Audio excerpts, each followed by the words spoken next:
263. It's Wednesday, which means plenty of work to do today. I do want to carve out another few minutes at a certain point in the stream to talk about season 3 again. I love overcast lighting. If I could just have this be every stream, that would be. I mean, I need to move to Seattle or something, I guess. Hello, Taylor Nicole. Hello, Crow. Yes, we jumped. We're soaring through time. Welcome to stream 263. Hello, is it? Tamalin? Tamalin? Or Tamalin? Tamalin? I've given it 3 attempts. Hopefully one of those was correct. Hopefully. If not, I'll keep trying. Good morning, Liam.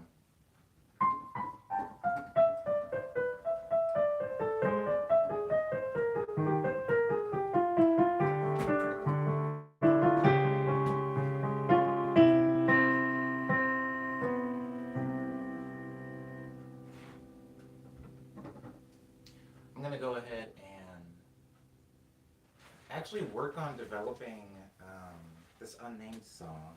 If anybody can think of a name for it, I'm open to suggestions. But I'm going to develop this song for a moment before I actually start the medley. Start the medley in about 10-ish minutes from now. I'm doing okay, Taylor. Thank you for asking. How are you doing?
It sure isn't, Umbe. It sure isn't. Wow, I haven't been to an Ausla anything in such a long time now.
even know how to digest that compliment, but it's a very nice thing to say.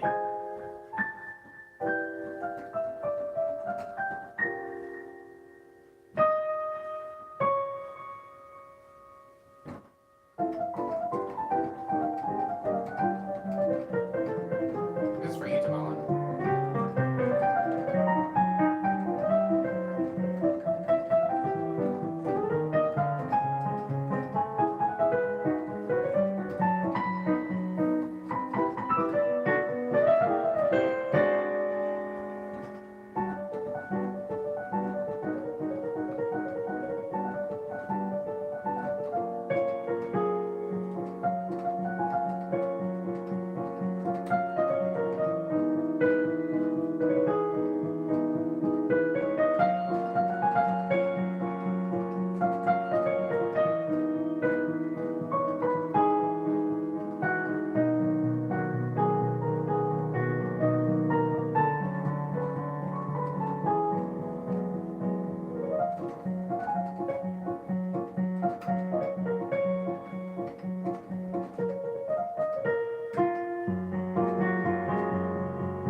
I thought there already was a sequel to that. Ava. Oh, you know what I'm thinking of? I'm thinking of Spy Kids. My bad. I'm sorry. Um, that's cool that it's getting a sequel. Is it with the same cast? I never saw Shark Boy and Lava Girl, by the way, so I'm kind of indifferent in all of this. I love this. I said it already. I love this lighting. I love that. Anyways, I never saw Shark. Um, yeah, I never saw the movie. It's worse than Spy Kids, says Ava. Lava Girl is the same. Shark Boy has been replaced. Do you think they just couldn't afford to get Taylor back? Anyways, it doesn't matter. I didn't like Spy Kids, so the idea of a movie worse than that, it's rough, huh? Nobody says Shark Boy and Lava Girl is godlike. I will take no slander, says Umbe, standing in defense of this movie I haven't seen. It feels very anime to say this, but piano is one of the instruments that I believe people disregard the player's involvement in creating texture unfairly. Whoa. That's not anime at all. That's a very weird thing to say. Social Chameleon, that's also very accurate.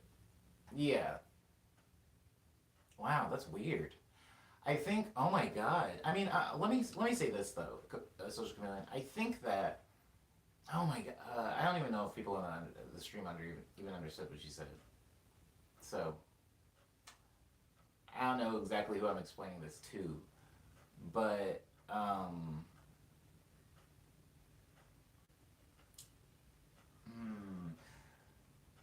a lot. First of all, let me say all musicians that play all instruments breathe a little bit of their life into the instrument that they're playing. It's just impossible not to do to a certain degree. But I will say that the piano is one of the most dynamic instruments, rivaled maybe by guitar, but not by too many other instruments. And when I say the most dynamic instrument, one of the most dynamic instruments, what I'm mostly talking about is specifically velocity. There's a lot to do with velocity in piano. Velocity is tricky, right? Because not all instruments have velocity sensitive things. A lot of percussive instruments have velocity, but even some of those don't. When I say velocity, a lot of you maybe just are thinking of speed, which isn't completely disconnected from what I'm talking about. The speed at which you hit the keys can change a lot of how the instrument is played, or at least how it's heard. Like if I play like the intro of Winter Heart with like attempted even velocity.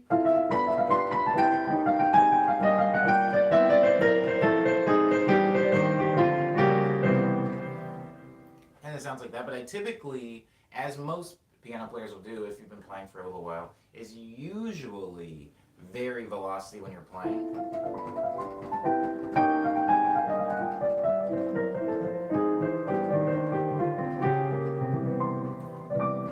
There's a really long scale on how hard and soft you can hit things, how slow and fast you can hit things. Some instruments don't allow you to do this. A good example of this is an accordion. Because remember, I used to have an accordion. People would always say, "How come you don't play the accordion in streams?" And I'm like, because it's just so freaking loud. Like the keyboard, it was at least quiet, and I have a volume knob for it, and I can play soft. There's no way to play an accordion soft. It has one volume, loud as heck. And so when you're playing something like a piano, there is a little bit of texture, as Social Chameleon talks about. That's going into it. And I think a lot of people who don't particularly play piano will hear somebody play piano and just assume the keyboard just kind of sounds like that, or the piano just kind of sounds like that. Yes, there is an artist playing it, and they're playing maybe the song that they wrote, but this piano just sounds nice. Sometimes people will even go out and they'll buy, which is wild, they'll buy an instrument that they heard somebody play particularly well because they just assume that some of that character and texture is innate within the instrument and not in the person that was playing it. Anyways, Umbe in defense has that self-aware cheese, and I appreciate that. There's a thin line for me in my appreciation of self-aware cheesiness, self-aware whimsy. The more I think about it, the more I experience it out in the world. It's like it's kind of hard to define. It's almost like when a movie's bad on purpose, it loses a lot of the charm as a movie that's genuinely trying to do something and failing, like missing the mark. Sometimes that can be fun to watch. Not even in a mean-spirited way, but it can be fun to watch because you know that the person is at least trying their best. And you can see where they're trying to get, and you can see where the failings are happening, and there's an appreciation. There is a beauty in that. But sometimes when somebody's intentionally trying to be, like, cheesy and stupid while being self-aware, sometimes it's a moving target for sure. And so I have seen, for example, like really campy horror movies that were really trying hard and I enjoy them. But then there's like, I don't know if you guys know what Asylum Films is, like Asylum Movies. It's a whole company that like just puts out horrible films over and over. And sometimes it feels like they were locked by budgeting constraints or acting prowess that made the movie seem bad, but other times it feels like they steer directly into the bad and the campiness, and it loses some of its charm for me personally. I know a lot of people still love that, but for me it loses some of its charm. Dominion says it's the same with any wind-based instrument because nobody has the same shaped mouth, so there's different qualities. Absolutely. Social Chameleon. Absolutely. People don't think about that. A lot of people think about a musical instrument the same way they would think about a video game controller, where you just pick it up, and if you are good at game, then you should have the same propensity to play in the same style and effectiveness as anybody else that also plays the game, but it's just not true. There are a lot of like weird idiosyncrasies and specifics and micro variations in playing a musical instrument that actually have a lot to do with you physically, you mentally, um, whatever. You get it. Yeah. Even dynamic range. A PlayStation controller doesn't really have dynamic range too much. It doesn't really have too much dynamic range, and even if it does, most games don't have the qualities for dynamic range. I was actually talking a couple of days ago about how the whole like 6 axis thing with the PlayStation 4 controller, how like the initial PlayStation games were using it, but then it just kind of like went away. It still is in the controller. Games just don't implement it anymore. I think a lot of developers like one day just decided, yo, this feature on this controller is like fun, but really inaccurate and like impractical to actually put in our games anymore. People don't want to do it, and so they just stopped using that function. But I remember playing a game. Maybe that even was. Maybe it wasn't even PS4. Maybe it was PS3 called Heavenly Sword. It was like a launch title. It was kind of like God of War, except you were a lady, and it was a very good game. But I remember when you would shoot the bow and arrow, you would have to like aim the controller like that. And how did I get here? Anyways, yeah, dynamic range. Liam says Sharknado 1 was brilliant because they wanted to be good. Sharknado 2 through 5 tried to recapture the feeling, failed because they weren't trying to. Yeah, exactly. They weren't trying to be a good movie. I agree with this, Liam. Is it Sharknado Asylum? I could be wrong, but I think it is actually made by Asylum. Ava actually knows what Heavenly Sword is.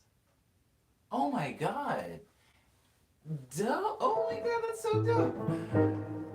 I feel like that's happening with Ava a lot now. I feel like I'll like take turns relating deeply to somebody in the stream, and every now and then I'll say some like bonkers junk that shouldn't relate to anybody, and then Ava knows what I'm talking about. Yeah, the bow levels were super janky. Wow, why did you play that game, Ava?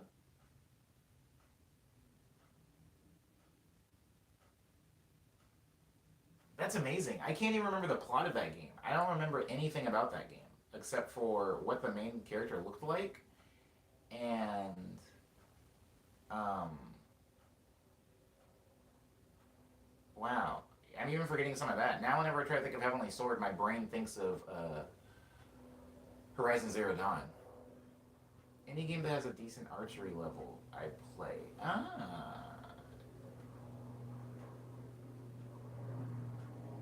Oh, interesting. Hmm.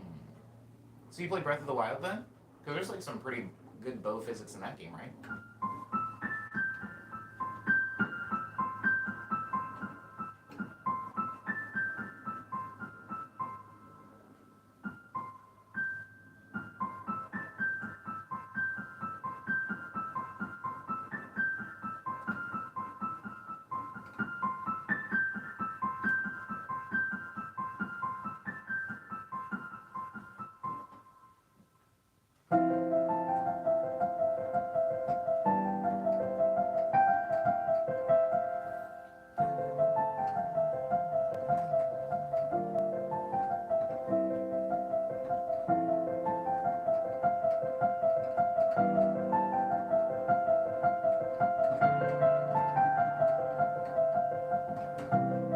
Oh, that's not it. Really? I don't believe that.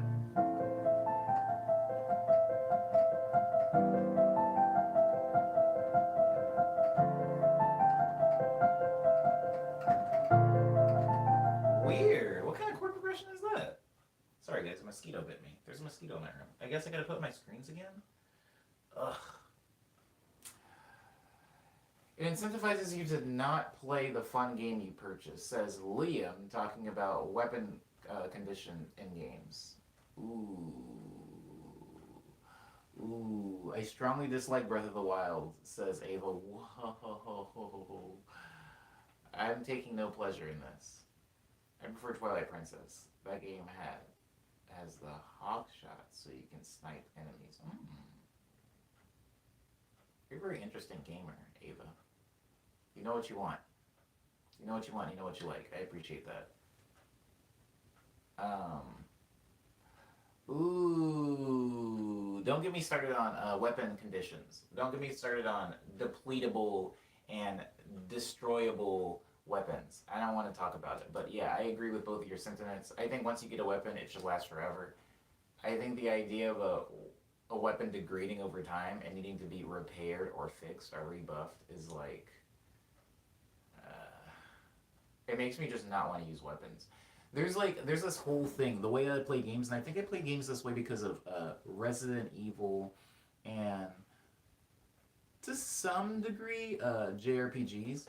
But usually, if there's a game where there are depletables and there is a non-depletable alternative, I will, in like some kind of hoarding sense, I will use the non-depletable alternative.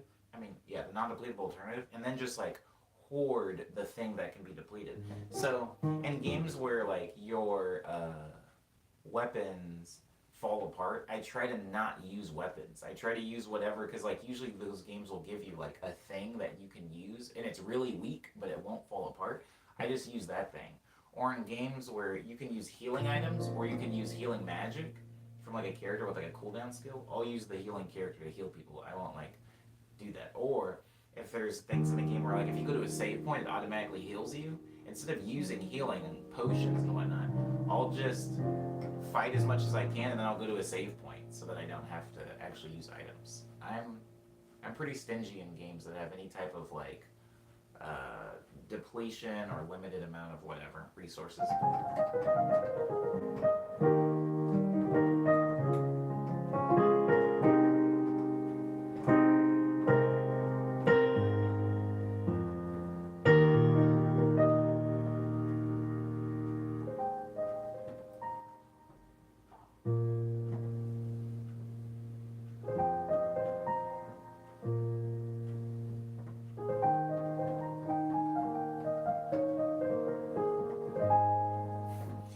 That's a horrible board to end on. I don't like that at all.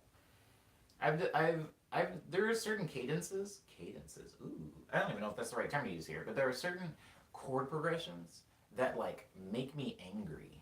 Actually, they elicit like a very specific. They elicit a very specific emotion from me. Anger probably isn't the right one. The emotion is like annoying, annoying, annoying. That's one of them. Like if I went from no,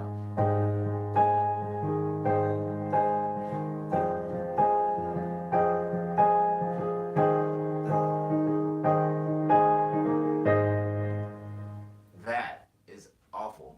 Here, like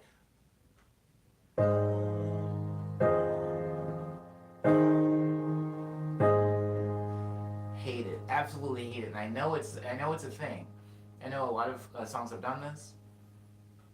Thank you, Liam. Cadence is the correct word here. I know a lot of cadences do stuff like that. I hate that one.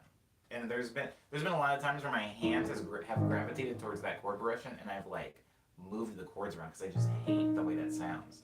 I also it sucks because I've like trained myself not to hit them. It's hard to like conjure them up on a whim like this, but there are certain chord progressions. Like I don't like wait,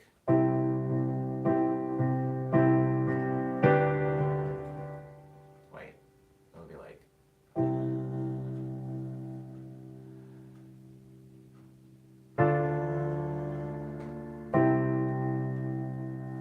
I don't like that at all.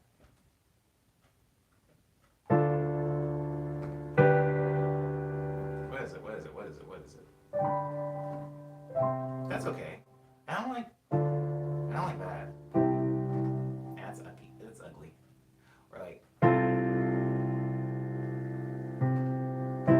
I hate that. I hate that so much. I don't know. Maybe it's growing up in the church, and that was like a very common like. That's like it's like how people like end prayers and stuff like that. Whoa, maybe I'm like doing some weird association thing with that chord progression in church or something. Anyways, I don't like it. I don't like it. It like makes me annoyed hearing it.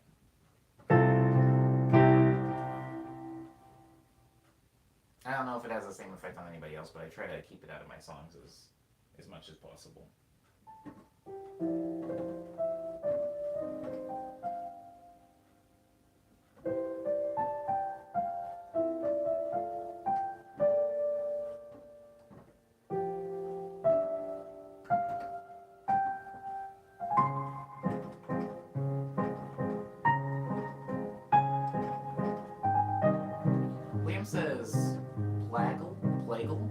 plagal cadences. Oh, is that what that's called?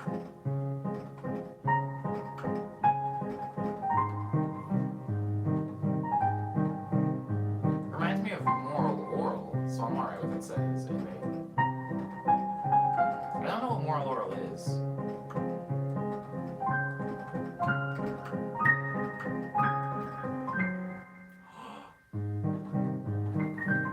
Sorry, guys.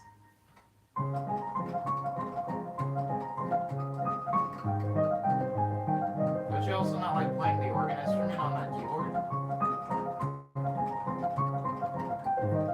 I don't like playing the organ instrument on this keyboard because I feel like I don't know how to play organ, and it's an insult for me to like play an organ like it's a piano. You know what I mean? Like there's a way to play an organ, and I don't know what that is. I just know how to play piano, kind of.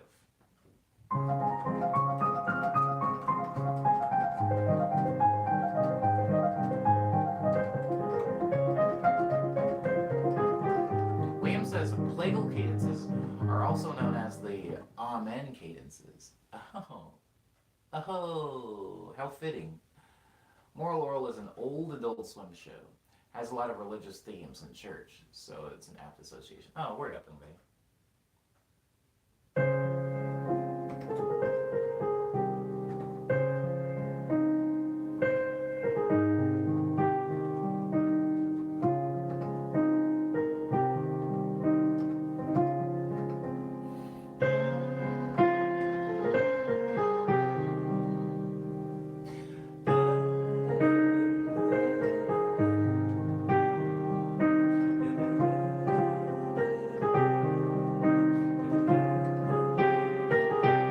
I think I like doing this part of the song slower now, since there's that like second break that's faster.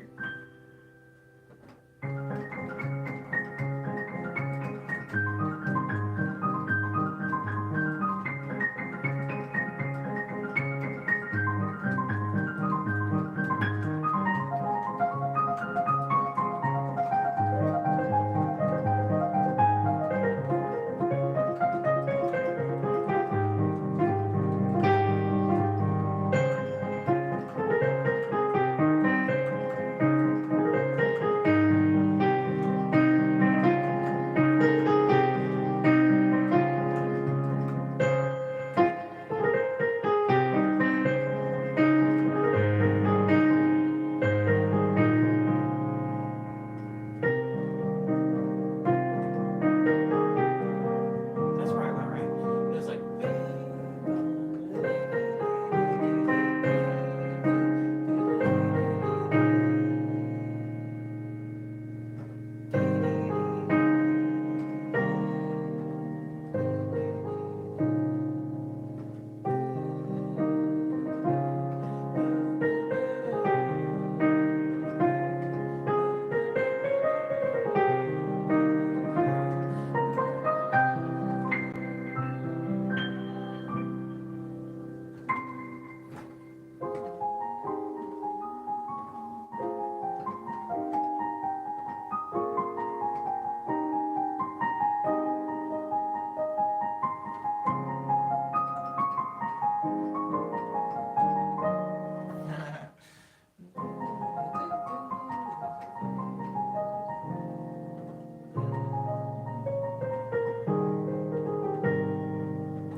I don't know. I'll figure out a cooler end for what's it called for over and under one of these days. Promise. Something about the rhythm of contemporary church worship music is very fascinating and wonderful to me. It's like a specific swing that they have. Interesting. William? I like that. I like that. I've spent so much of my life running from that type of music. Not to be confused with just like gospel music. I do like gospel music, but I hear you. church rhythms, and just generally church music in general, has something that I feel like is lacking from a lot of other genres. Not that other genres need it, but it is something that like I go and I listen to, like if I listen to like Rand or Kirk or something like that, and I'm like, okay, this is really cool. I like this. And then I go listen to other music. I'm like, oh, also cool, and I like this. And then I'll go back and listen to the gospel stuff, and I'm like, oh, they're like doing something. It's like they're. It is. It's weird because if somebody says gospel music, I think what I immediately think of is the lyrical content and the message behind the music. But I think that there is a lot of like, hmm, a lot of technique specifically in like the way those songs are written. Even if they were instrumental, even if there was no lyrics, even if it was written outside of a church, like if somebody made an instrumental gospel song, just the type of chords that are being hit and the type of rhythms that are being performed are kind of unique. I don't know.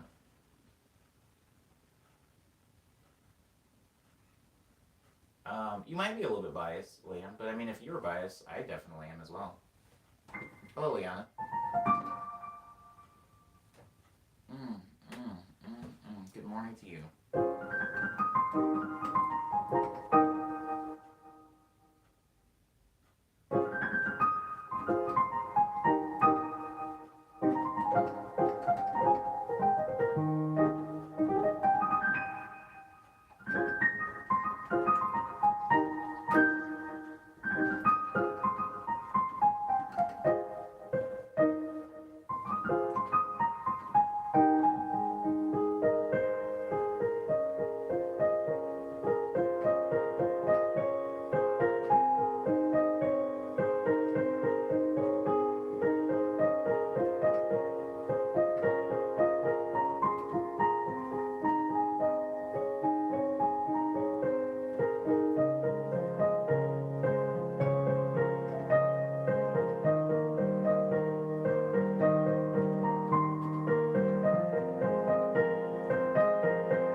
gospel version of 70th Downtown.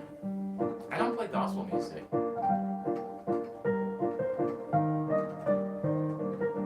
So I wouldn't really be able to do that.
My oldest sister is a raver, says Lindsay.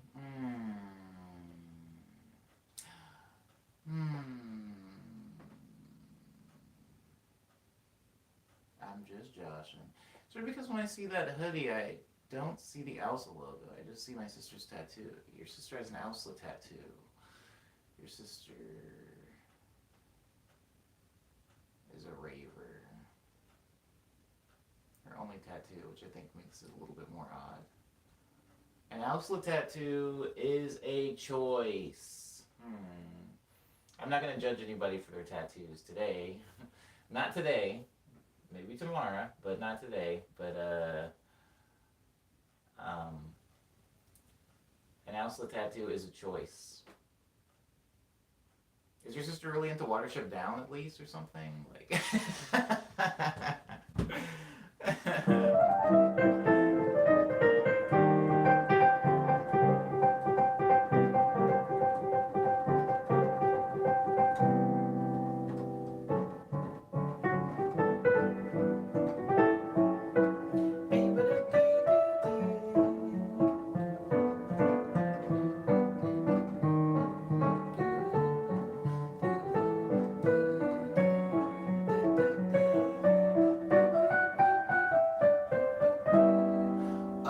Elsa is a Watership Down reference, the name of the label and stuff. It's a book. A really old book.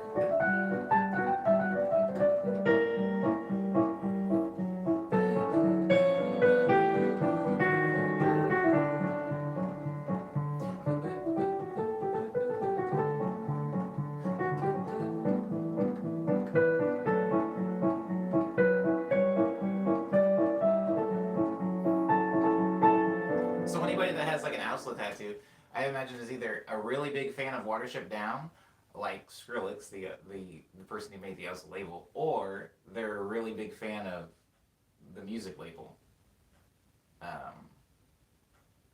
That's what the question was. It wasn't judgment.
It was a rabbit army.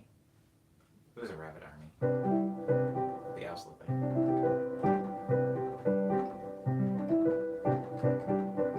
You know, I don't know what this, I mean, this, it feels like maybe a type of hoodie that I would be able to buy at like one of the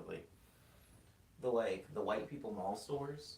Like a, like an American Eagle or like an Abercrombie and Fitch. I feel like this is the type of like hoodie I would actually be able to get from one of those stores if I went to one of those stores. And I think I wear it because right now I'm not wearing anything under it. Usually I like layer it up. The, whatever the material is just so effective at keeping me warm. It's weird. I have like big jackets, like big coats in my closet. They don't do it as well as this hoodie does. It's like I've broken into a sweat and like on cold days because of this one. And so it was pretty cold this morning, so I figured why the heck not?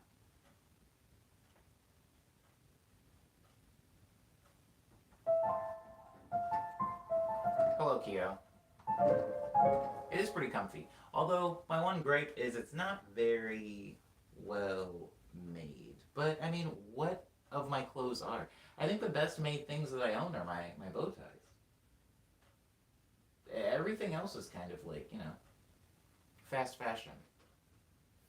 Or, you know, a friend made it. I forgot. I used to do movie recs every day. I don't know why I suddenly remembered that.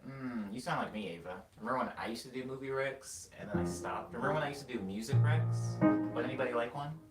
I don't want to do it without my mouse. Yo, you know what? Go listen to. Go listen to.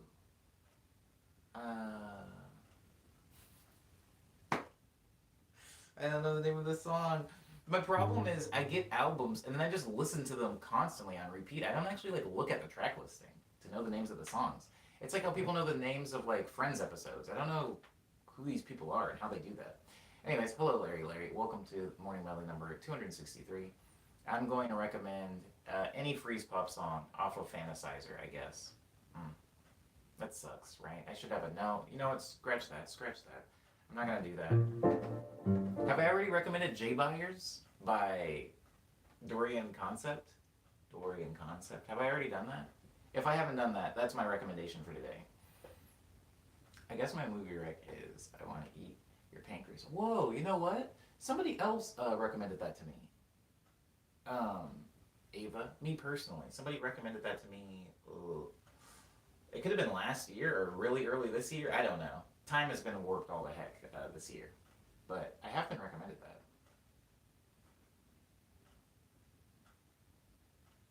A Rex category in the Discord. Like a server for recommendations? I could do that. I feel like it would get really messy, and then it would just turn into, like, what you would imagine that turns into. But, I mean, if people want it, they can have it. If people want it, they can have it. That's my, philosophy with the Discord. People are gonna recommend Marvel movies, so it's gonna be.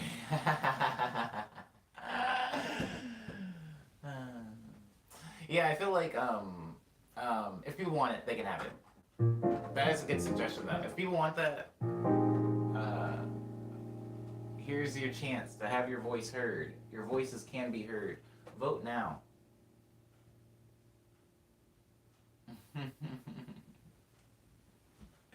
There aren't Marvel movies coming out at the moment. Who cares?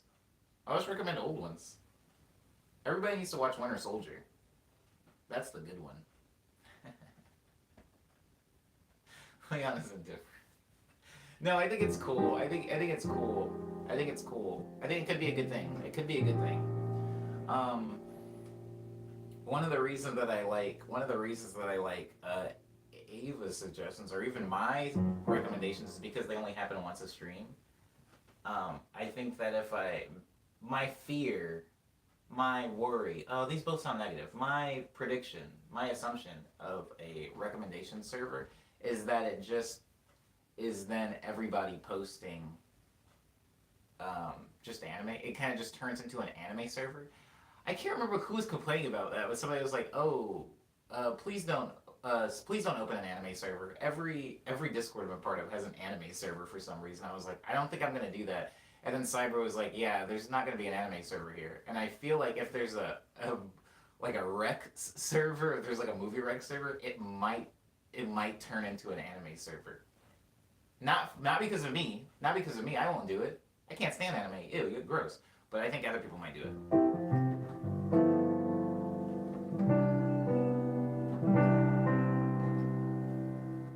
Again, if people want it, they can have it. It's not about me. Um, if you want a not Japanese movie, I rec the movie Phantom Boy instead. There's gonna be a server that's just all media recommendations except for Japanese. No Japanese recs. Anime servers grow from anything. It's like the perfect. Well, that's a really cool reference. Oh my god, what a meta self-aware reference. Thank you, Liam, for that. That's cool. That is wow. That's very true and very cool. I have to be vigilant. I have to stay vigilant, guys. Don't turn the Discord into an anime thing. Or if you would like to be sequestered into like an anime server, that's fine. But please don't turn this place into a mess. I think it could be neat, but the potential for a mess is high. Very, very high. Umbe says, I don't even know why that'd be an issue, honestly. I guess, ew, stinky anime is the predominant mind frame, though. Not necessarily. I was mostly joking when I said that I hated anime because it was icky. But I don't want to get into why an anime server is not great. Anime is one of those things, Umbe.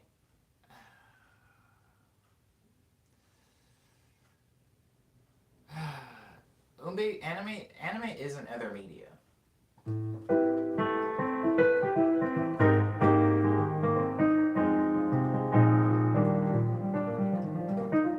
Why though? Why though? Why is it not actually? I don't know why, but it's not. Anime, Umbe. You don't want to attract them. No, okay, let me not do it. Let me not turn it into me versus them. Let me say this. Anime discourse tends to, not all the time, Umbe, absolutely not all the time, but it tends to spawn a very specific type of social environment. In the same way that if I had a server and I was like, hey, here's the server for comic book recommendations, it can be good, but it also has the potential to turn into a very specific type of environment. And it's just not an environment I super love. And so I would feel weird hosting an environment I don't even want to be a part of. It's like when I used to have house parties at my apartment and then I would leave because I didn't like some of the people there. I would like leave my own home. Anyways, yeah, so, but I don't hate anime for sure. I mean, I was talking about Great Pretender like 7 streams ago, and I love that. That was amazing. It was a really good show,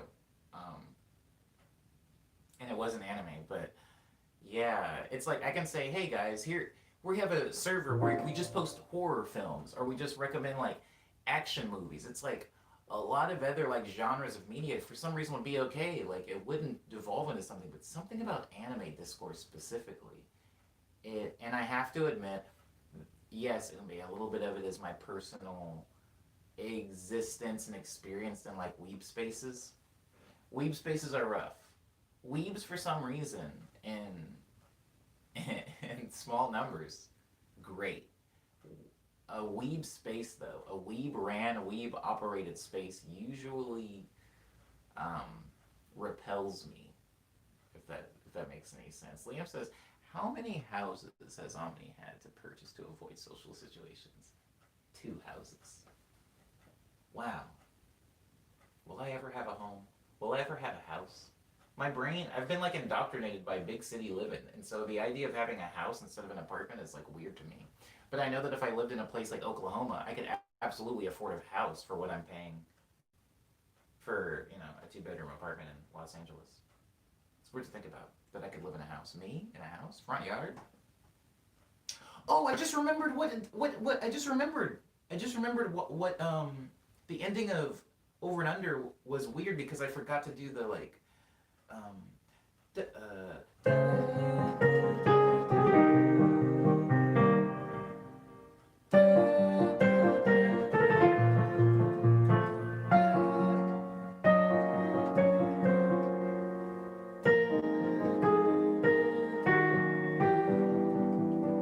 I forgot the end. The end does a thing.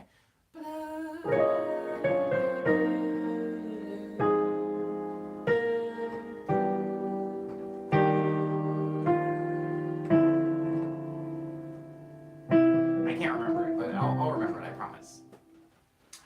Ava says, I think there's a big gap between weebs who like have a few anime they like, etc., and weebs who have a fan blog where they talk about. Yeah, absolutely.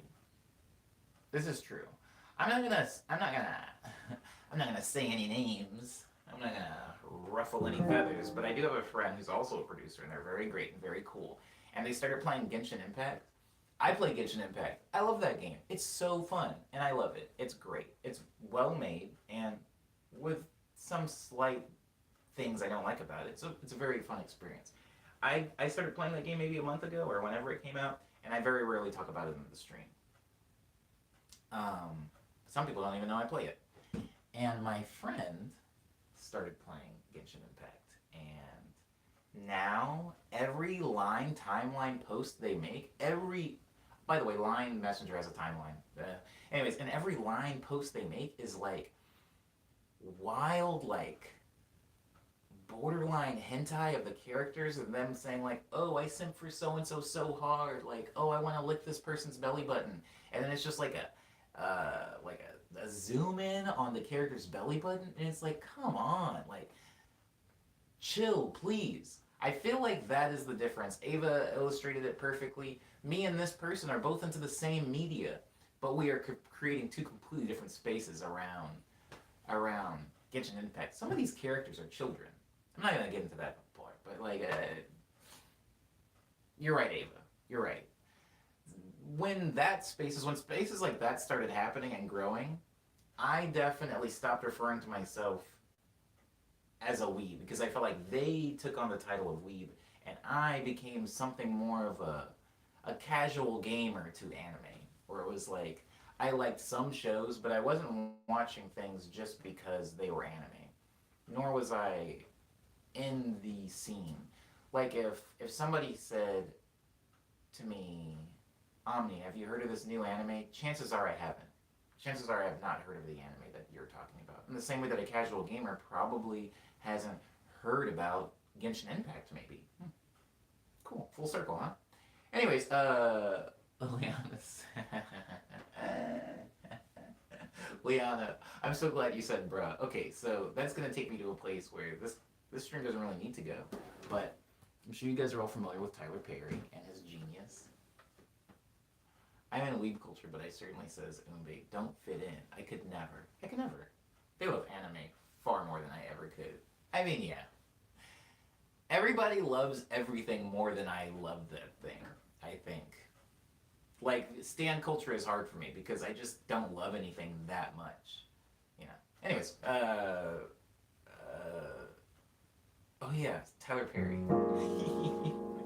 I like the jump from anime to Tyler Perry, but I promise I'm gonna tie a bow on this. Pause really quick. Liam says it's a similar reason to why I don't like admitting I like VTubers. I mainly like them as content creators, but some people are very weird about characters that aren't real. Yes, yes.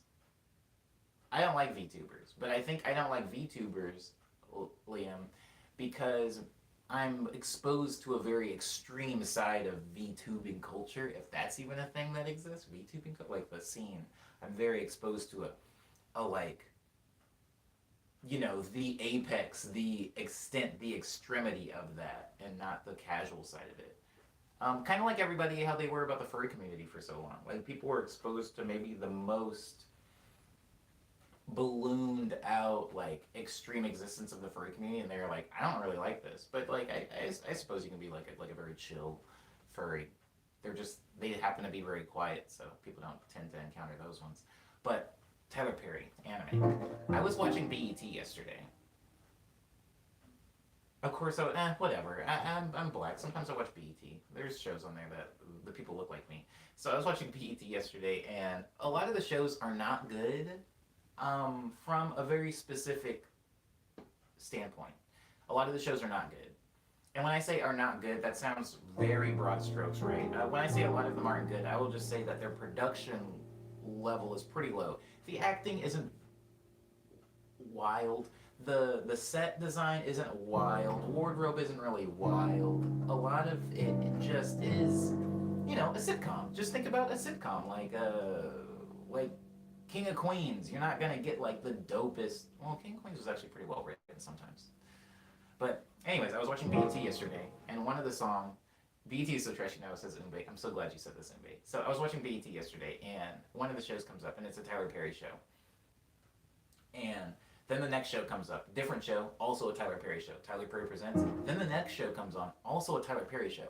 Then I changed the channel from BET to a completely separate channel called BET Her, which is like, I assume BET for women. And there's some show called Sistas, and it's also a Tyler Perry show.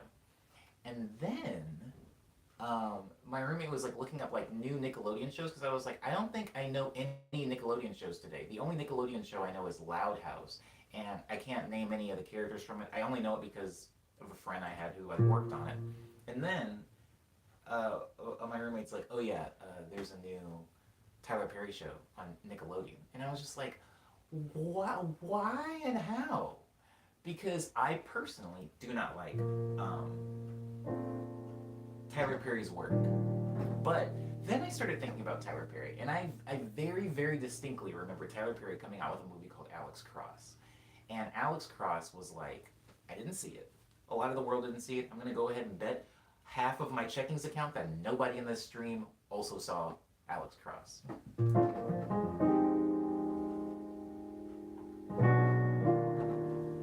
Anyways, that movie came out and it did horrible, but it had a big budget. It was like Tyler Perry trying to do a thing, trying to like go big screen.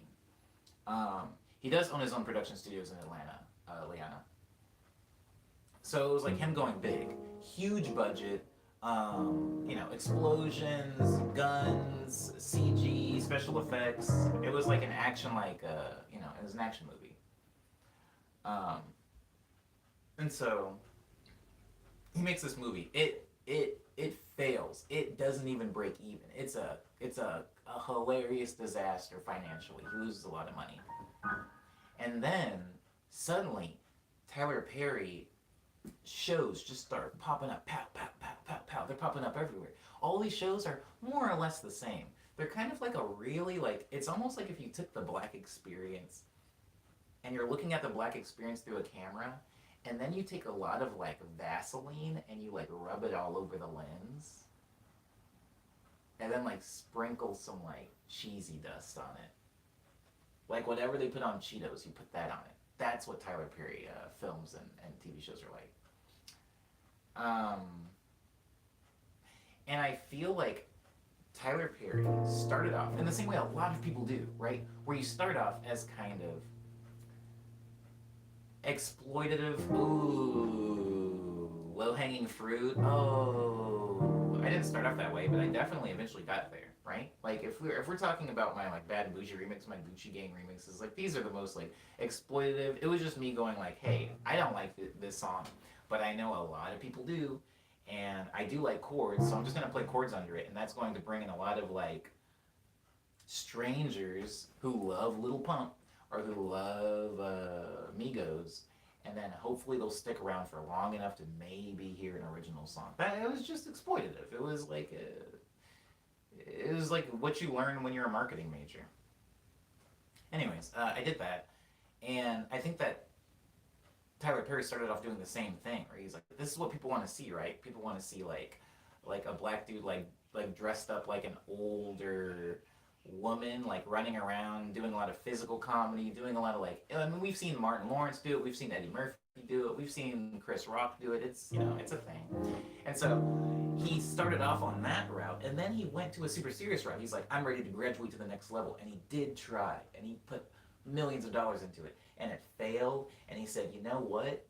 screw you guys. I'll just keep giving you this fluff. I don't know. It's like filler. I'll just keep giving you guys filler, and that filler is making him one of the richest men in like media. Like Leona said, like he owns his own production company in Atlanta. Like he shoots everything. Like all of his shows are shot in this. Like it's not. I mean, it's pretty big actually. It's pretty big, but it's like it's wild. I have so as someone who does not like anything I've ever seen him do, I have so much respect for him as a businessman. Not so much as an artist, but as a businessman. Because I can't say I would be different, right? I can't, if I did the Bad and Bougie remix, guys. Actually, no, I'd be slightly different. Like, let's say I do the Bad and Bougie remix, and then I release an album. Nobody buys my album. Everybody's just like, more remixes, more hip hop remixes. Maybe I also just stop trying to, release stuff that's, more true to me and mature, and I just keep doing remixes. I'm like, what's new? You guys want WAP? You guys want a WAP remix? What new Meg Thee Stallion thing? What new Cardi B thing? What new Drake thing? What new Little Uzi thing came out so I can remix it and like get some quick likes? Like maybe that is where I would have just stayed. And the person that can just stay there and like do it 100%, like I actually have respect for them because that's very difficult, guys. I gotta be honest. I was like very annoyed when I thought that was going to be my eventuality. And who knows, we're still halfway through the game. It could be. Maybe I'll be 40 and like remixing, I don't know who will be big then. I don't know. Maybe like Elon Musk's kid will start rapping. Diary of a Mad Black Woman is his only decent movie in my opinion, says Umbe. It's absurd, but only to a point, and it has a limited amount of Medea. Still trashy. I would agree, Umbe, that it is still very trashy. I think when compared to a lot of the previous films and subsequent films, it does have a stronger narrative. Like there's an actual digestible story there, and it is well crafted. I don't love it, but I don't love it for the same reason that it's. This is a black conversation. I feel like I'm excluding people out of it.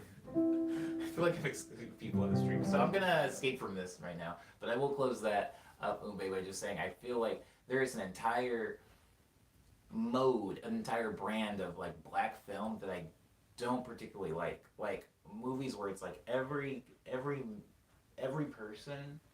It feels like a lot of these movies exist. Oh man. Yeah, this is a black conversation. I'm sorry, guys. Whatever. The movies just feel like they're driven by black people's exclusion from media for so long, where instead of like just being a solid movie, it is decidedly a black movie. Whereas I feel like maybe I hate to bring up Jordan Peele because he's relatively newer, and there's people that were doing it way before him, but like Jordan Peele feels more like he's just making movies that are very clearly by a black person with like black sensibilities, and then Tyler Perry feels more like he's making black movies, which is a very different thing. And the messages in a Jordan Peele thing can be more subtle, whereas Tyler Perry kind of has to go a little heavy-handed, I would say, on things. And these aren't. It's not saying one is better than the other. It's just saying it's two completely different approaches to get kind of the same message across. Actually, if I'm being honest, they do share more than they don't, but one of them I just don't like as much anymore. The Wayans Bros. I love the Wayans Bros so much. I love the Wayans family. I think that they're like a paragon in like black entertainment. They've done so many cool things. Living Color was amazing. Like the Wayans Bros show, I loved it. Like they did so many good things. But I think that they did, in my opinion, prefacing this by Omni opinion, in my opinion, they did a thing because they couldn't do the other thing. They kind of had to go heavy and make kind of blaxploitation type films because there was not really space for just black good films. There wasn't space for them. And I think that they kind of laid down on the coals, and now we can all get over there. We can all get over to the other side. It like kind of paved the way for more dignified black vehicles and media. Don't Be a Menace is amazing, Liana. yeah, they kind of like paved the way for that. And so I feel like continuing to make those those types of movies now in a weird cultural way as a black person watching them feels more regressive because it's we don't have to do that anymore. We don't have to do that anymore. There's a lot of it's almost like a really good example of it. Oh my god, I'll move off of this after I say this one thing, but a really good example to me of this is moving to a white neighborhood, which I did, and then having to change your speech slightly, which I did, for the white people in the area because you kind of want to overcompensate like, hey, I am smart, I am well spoken, I know what I'm doing because you're trying to combat a stereotype. It's like you have to do that. You have to maybe even say things, do things, wear things, eat things, go to places that you would never actually go to because you're fighting against a stereotype. Like if there's a lady walking to her car and you're like walking in the same direction, it's like if you cross the street to like overcompensate for like, I'm not trying to be creepy. That's a thing. Going like oversteering, overcorrecting in order to fight a stereotype or a thing that kind of exists in society already. That's fine and good and okay. But I think that at every fight like that usually eventually gets to a place where you have not killed the stereotype, but you have damaged it enough where you no longer need to fly 180 miles against it. You can kind of take for granted, hey, not everybody's like this. For example, there are a lot of like dignified higher up positions and places in power where there are black people that can still like talk with ebonics now because we haven't killed it, but we have fought for a long time against the stereotype that just because you speak with ebonics, it doesn't mean you're stupid. So you can be smart, you can have like a PhD, you can be like a CEO, and you can still talk like that. And so a lot of people have kind of gone back and adopted that back, which is dope. Again, still, I don't want to say that that fight is dead. I just want to say that the fight happened for long enough to where maybe the overcorrection isn't mandatory now. The overcorrection isn't mandatory. Where was I going with this? Oh, Tyler Perry's great. The Wayans Bros stuff can approach trashy, but I feel like mostly they're on point, says Liana. I think that the Wayans Bros are like a dinosaur, Liana, where I feel like they were trashy when they needed to be, and now with things changing, they haven't, I would say, they haven't evolved out of their old clothes, if that makes sense. So while I don't particularly appreciate or enjoy like a Marlon Wayans vehicle today, I don't really like Marlon Wayans films or TV shows today. I don't find them funny. I think that I give them all bail because they did the important work for us to get here today. So I'm just like, that's fine. Like, you got us where we needed to go. I love those guys. And also, I want to say, when I say the Wayans brothers and the Wayans family, I'm obviously not counting Damon Wayans Jr., who is a completely different generation and is very modern in his sensibilities. So, like, even his work on, like, New Girl doesn't feel inherently blaxploitative, if that makes sense. He's new. He's newer. I'm not counting him. He just arrived. I'm talking about his dad and his dad's brothers. I'm talking about those dudes.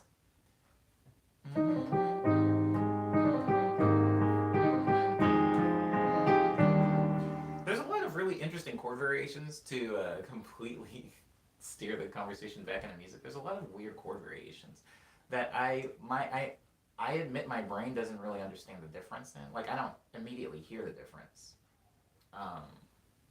If that makes sense. Oh, can I share his Coco Tyler Perry Nick show? That was uncomfortable after I at the end. Yeah, go for it. We should watch Don't Be a Menace, says Umbe. Wait, would it be funny with no context? No, it would not. That's another thing. And another thing. I don't want to talk about the Wayans family anymore, but I think a lot of the Wayans family's comedy was...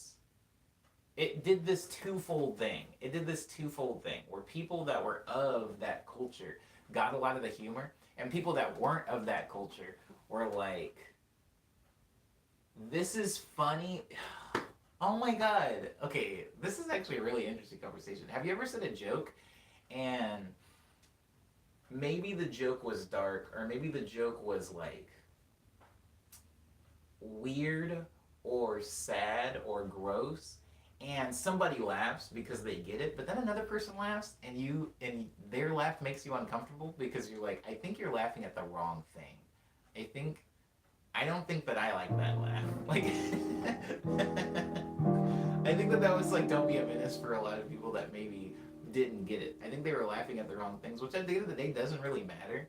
But like for example, um, oh, there are a lot of oh, I shouldn't do this in the stream, but there's like I watched Degrassi, right? I watched all of Degrassi, and there's a character in Degrassi named Tiny who's a drug dealer and a gang member, and he's black, so it's like whatever. And anytime he would show up on screen, sometimes I would like ad lib over his lines with like stereotype like 19 late 70s early 80s black lines, and I thought it was hilarious because he was a stereotype within the context of Degrassi. My roommate laughs at it because it's funny. But I think that maybe there's somebody that would also find my jokes funny that wasn't laughing at them in an ironic way, but was just laughing at them in like a, like black people are ridiculous way, which is like weird. It's hard. Tiny used to be such a 90s stereotypical gang member name for a huge guy. Yes, it was. I remember getting little homies. Liana knows what I'm talking about. Everybody knows what I'm talking about. Everybody knows Little Homies. I just said Liana because Liana literally brought up Little Homies, I think like 100 streams ago. But like, I had a little homie, Tiny was the one that I had. He was really big. Of course he was. Anyways, yeah, Tiny was a stereotypical Mexican gachapon are two words I've never seen next to each other. But yeah, that's exactly what Little Homies was, a Mexican gachapon. I met the artist of Homies and had a signed poster in my room. Oh, Liana. Liana's so cool. It's annoying. Anyways, what was I saying? I was saying something before Tiny. Oh yeah, laughing at things for the wrong reason sometimes can be pretty rough. I've like laughed at. There's like two sides of a joke. There is the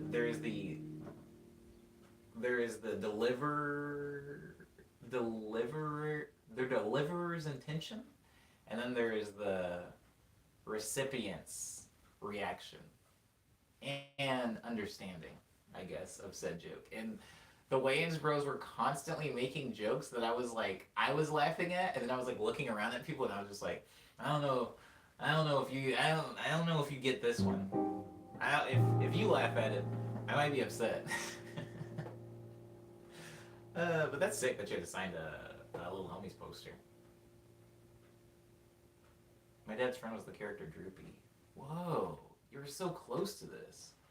Are the Little Homies, are they from Oakland? Are the Little Homies like a canonical Californian, like NorCal thing?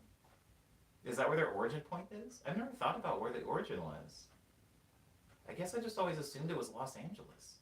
Little Homies. Sorry guys, the medley didn't really happen today, did it? I was working on...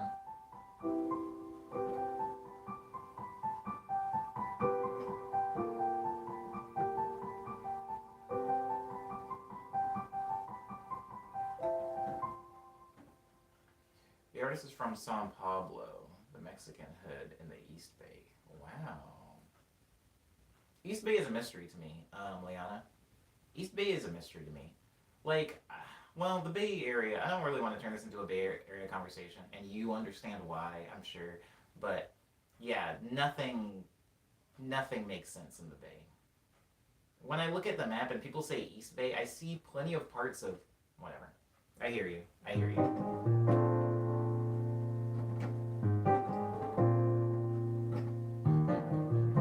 Geography, right?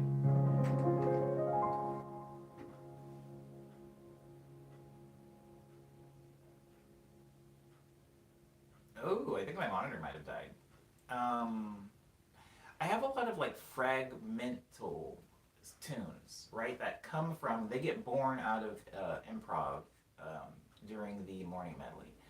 Um, Things like that, like this thing.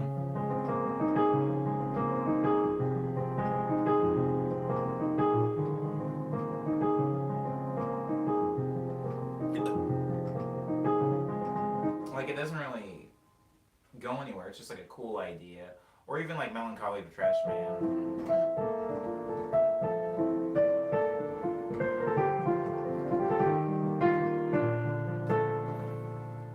A lot of like cool ideas that are more so like passages or movements than they are like fully realized songs. And sometimes they just pass me by. Sometimes I'll play them like every stream for like a couple of weeks. I'll get distracted by something and I'll forget them forever. And so sometimes when I get to one that I particularly really like, I try to like I try to go like, oh no, you need to stay, and I try to quickly force development on the song. Like this song is a good example. Wait.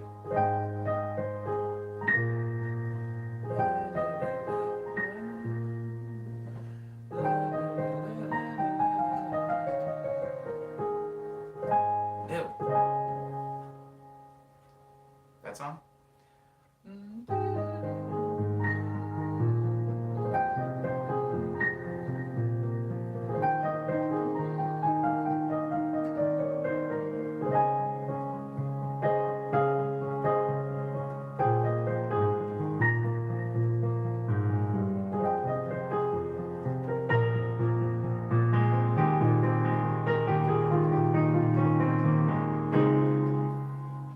I try to like add stuff to them because I don't want the songs to die unnecessarily.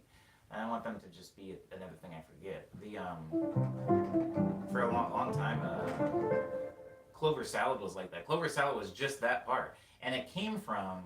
If you guys will remember, Kit James doesn't come in too often anymore, so I don't usually play it. But the song Reflection Pool, once it gets to like its chorus, hold on.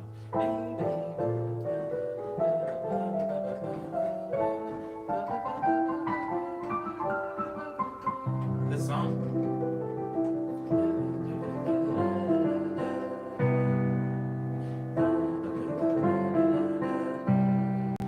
Clover Salad actually was birthed from Reflection Pool.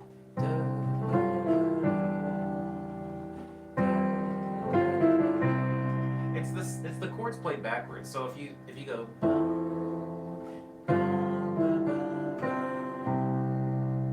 the chords being, if you do that backwards, you start at the bottom one, so it's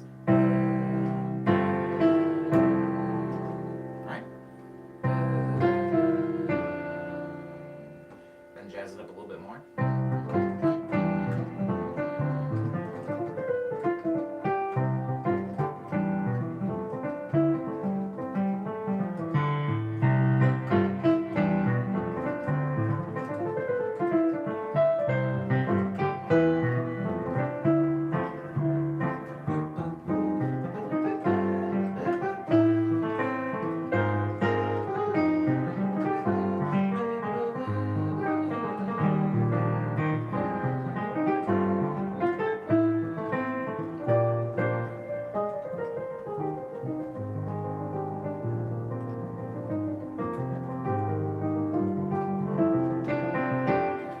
You ever look at your own hands when you play? I've brought this up several times. Sometimes I'll look into the window and I can see the reflection of my hands when I play. It makes me very uncomfortable. They don't feel like my hands. Anyways, disassociation aside, I do want to say the moving of chords, the moving of very, very slight alterations, like taking a song that you already have and just like playing the chords backwards, or taking a song that you haven't taken two of those chords and trying to find a different end to them. Playing chords backwards playing like an entire progression backwards, like key line.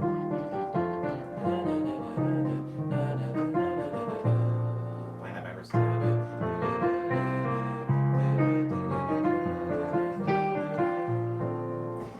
It can give a completely different feel. Now, when I play key line forwards and then I play key line backwards right after each other,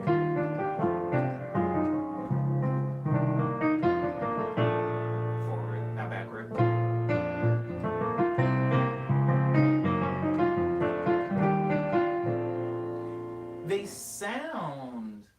like they belong in the same song, as they should, because it's just the melody and the chords being played forward and then played backward again. But I would argue that they actually take on a unique quality of their own. Like, they can live as two different songs, and they are two different songs. But sometimes just like looking at something backwards can really change something. You ever look at a picture of somebody upside down? Remember those weird optical illusions people would do where they would have a photo of somebody upside down there, like, does this look normal? And then you'd flip it up right side up and their eyes would be like upside down or something weird. Like, the same thing is true with music, guys. If you take a song and you reverse it, yes, somebody can say it's the exact same thing, just played backwards. But it does take on different qualities. There are a lot of very specific intervals that notes are played in when reversed. Gives it a completely different feel. It can go from sounding mysterious to wistful, or it can go from sounding happy to sad, actually, sometimes. For anybody that's like stumped with like, oh, what do I do next? Or I feel like I keep doing the same things over and over, don't necessarily try to force yourself to do something completely different. Just do the same thing you're already doing, but just rearrange it. Scramble some things around, maybe play it backwards, I don't know. Oh, my monitor's back. Hold on. Do do da da da. Bing bong, bing bong, bing bong, bing bong, ba bee bo. Dee da da da da da. Whoa, Easy Door's here. Ooh. Hello.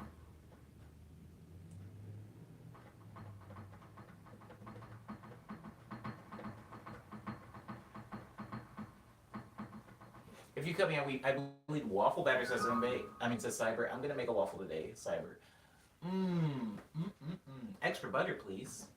Unsalted. What's the actual issue with your monitor?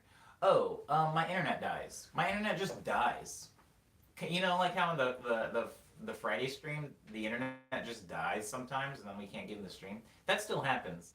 The only reason that doesn't happen Monday through Friday is because I stream with my mobile data instead of actually using the Wi-Fi in my apartment, which is apparently far less reliable. But that's what the monitor does. It just craps out because there's no internet. And then once the internet comes back on, I have to refresh the YouTube stream. Ow, why did I do that? Oh my god. Wow, okay.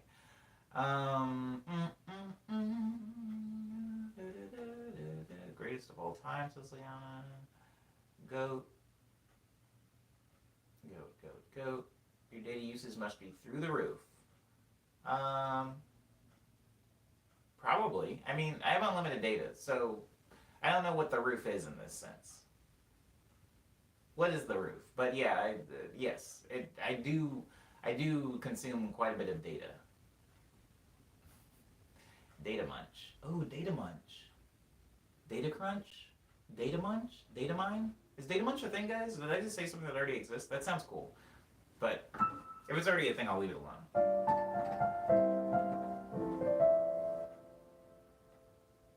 So, wow, Waffler is really making me hungry.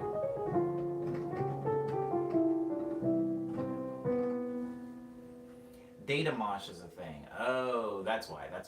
Thinking of data mosh. Okay, I'm doing A-OK Easy Door. I thought about you yesterday. Why did I think about you yesterday?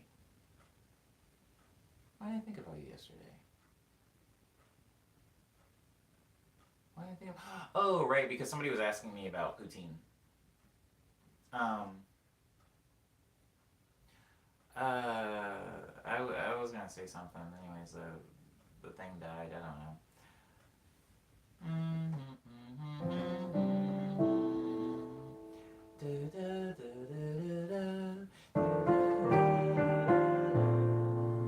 I love that. I love just the way these notes flow, because that is not how I would normally play a melody. The last the last note of the melody is a chord, which is just not, it's not how I do it. So fun. Do I have Instagram? I do have Instagram. I don't really do much on there, though. I don't really do much on there anymore. Crap, there was something I actually wanted to talk to you about. Oh, right. Okay, so season three, ever closer. very, very close to season 3 now. Very close. Um, Anywho, season 3. I'm glad that Ava brought this up earlier. Ava, if you're still here, you did me a solid. I thought about doing for the stream, having an actual prepared, um, prepared, produced, and designated segment separate from the rest of the stream for things. So instead of like me going la and then getting sidetracked with um, conversations or anecdotes, maybe having a specific point in the stream for like, because right now I do kind of have a loose like I'll do the morning medley and then I'll start talking and playing and incidental chords and whatnot. But I think that I might go with a more rigid like this is time from here to here is for my medley. Time from here to here is for recommendations. Time to here is for anecdote. Time from here to here is for news. And I kind of already have a loose template for this, right? But maybe a more rigid one. Who knows? Maybe then I do everything every time, because as it stands right now, the only things that always occur in the stream is greetings, medley, news, and closing, really. I missed many streams, says Easy Door. Did you make movie nights? What did I miss? You know what I'm thinking of actually doing, Easy Door? Like, because since I have that program, I've been watching things, and I think that I might just have like, instead of it being as big a deal as like it's pizza party, I might just have like an ongoing like every blank day there's like a new episode of this show, and we'll just like trudge our way through a show or something. I might do that. We could still do the movie nights for sure, but I think I might do something a little bit more frequent and less, what's the word? Less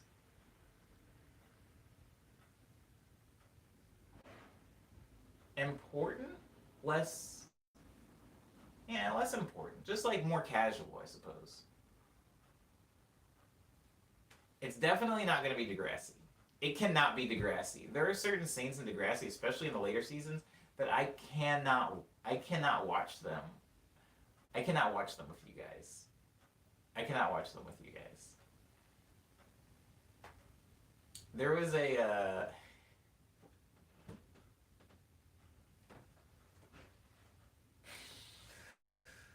oh Christ.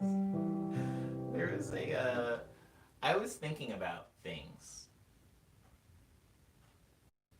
Um,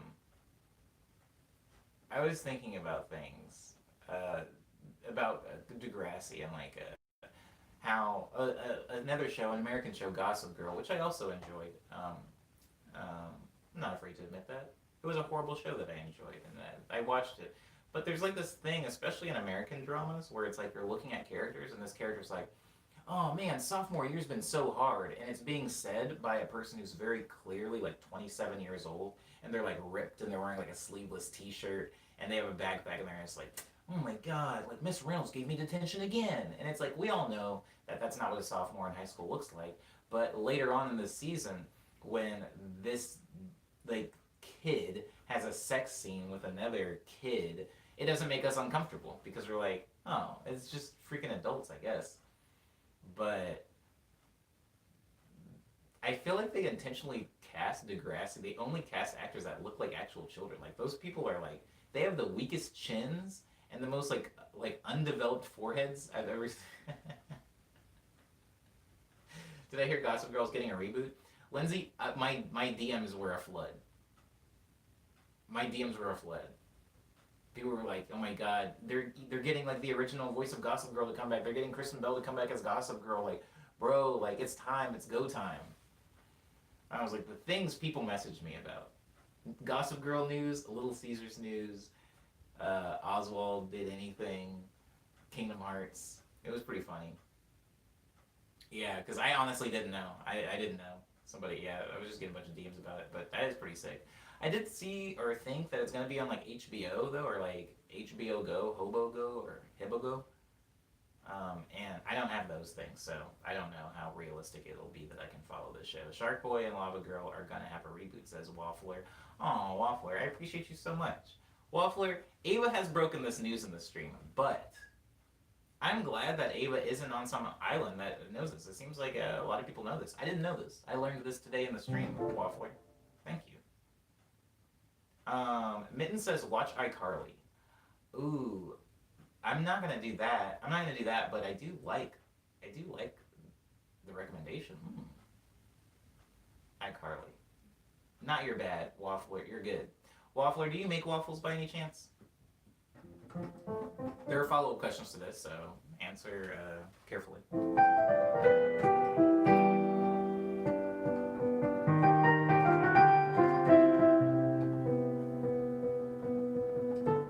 It's impossible for me to not, like, try to go into a waltz, right?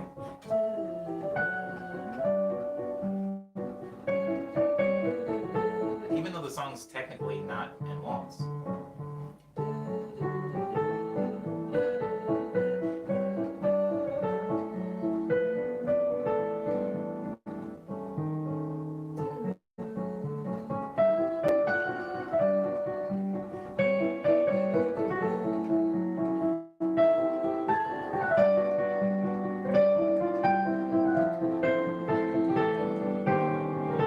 It's time for the poll the audience segment.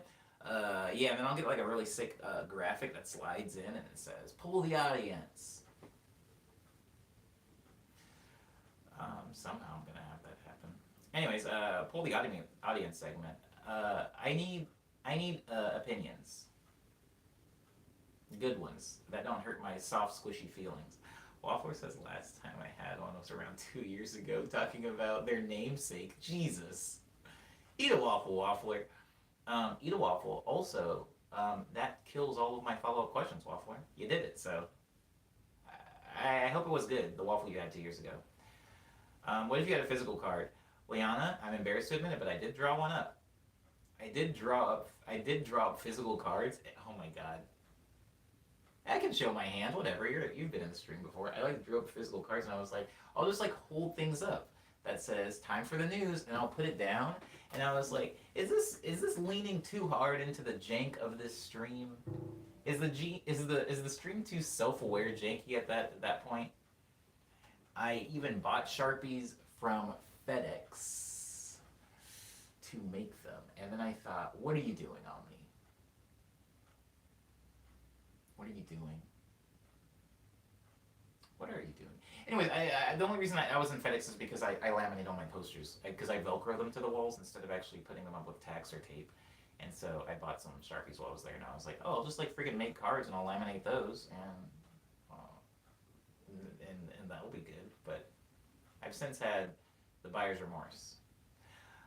What's wrong with janky? We love janky here, says Lindsay. If it's good enough for SNL, it's good enough for us. I would argue it's not good enough for SNL, but what is? I love SNL. I love SNL because it doesn't have a floor. I want to say that a lot of people say SNL's bad. It used to be good. Gone are the days when SNL was actually hard hitting and sharp teeth. And it's like, I like that SNL just feels truly free. It feels like it free form. Even though I know it's not. It feels free. And for a second it didn't. Anyways, there's no bottom for SNL, says Jesse. Yeah. I like it. I honestly like that. If there's no bottom, you can only go up. Right? No, that doesn't make any sense. There'd have to be a bottom for you to like push off of. I guess if there's no bottom, you can never tell which direction you're going. You're just in a void. That's pretty cool. I appreciate print and physical stuff, so I am biased, says Liana. Well, I will take this into consideration, Liana. I do appreciate that. Wow. I'm gonna take that into consideration. Anyways, I'm polling the audience right now. Poll the audience, graphics. I have this song, right? This song.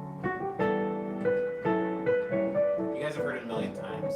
You don't even like it anymore. But when I get into the bridge of the song, this happens. I go...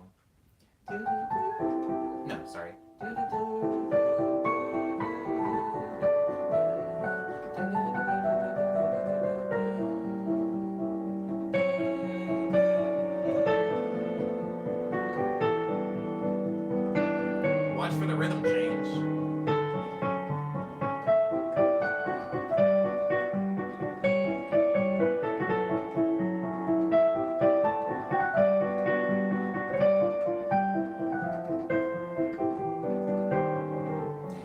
rhythm change there.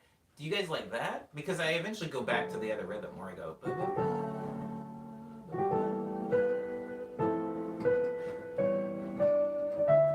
Then the song ends. So do you like that, or do you like a consistent rhythm where it goes?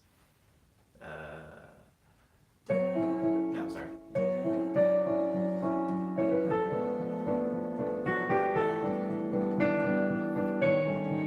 Same rhythm.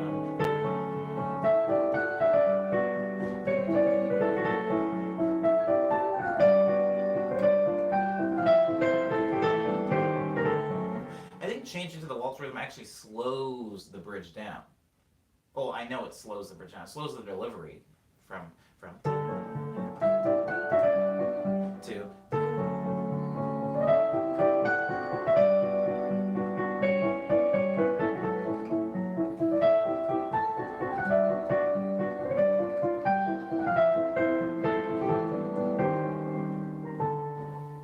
Where are we at? Where are we at? Are we on the fence? I'm gonna call the rhythm change A and the rhythm same B. So are we between A and B? Hello, Mike.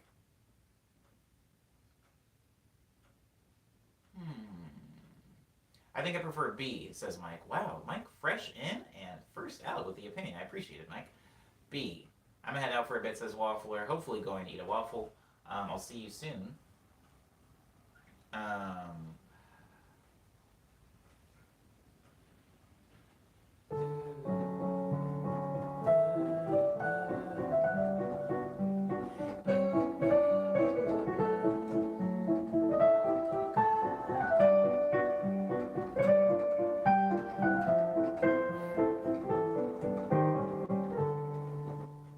Hello, Jevely. One more time, because my brain is dumb. I'll do it again, Leona. Okay, this is option A.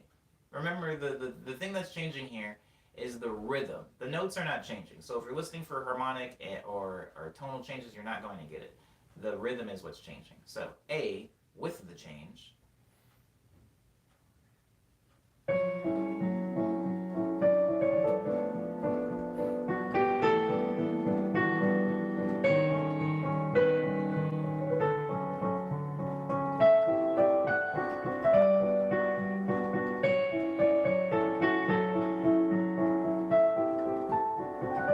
That's A1. That's option A. Option B is with no rhythm change.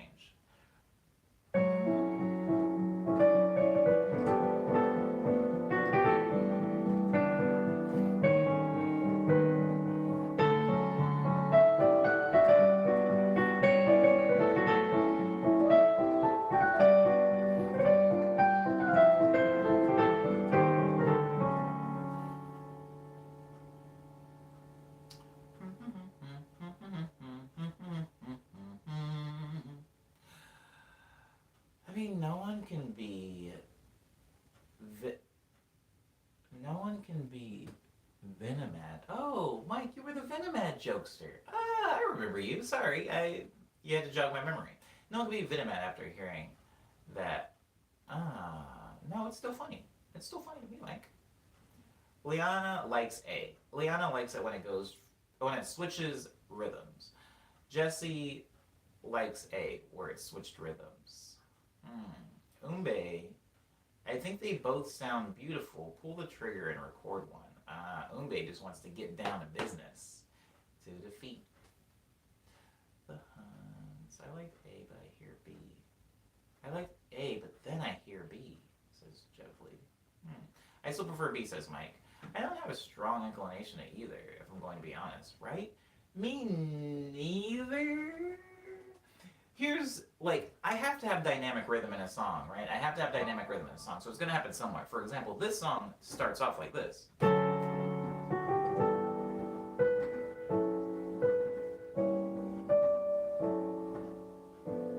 Really slow, right? And there's at a certain point, not exactly right here, but there's a certain point when the rhythm goes.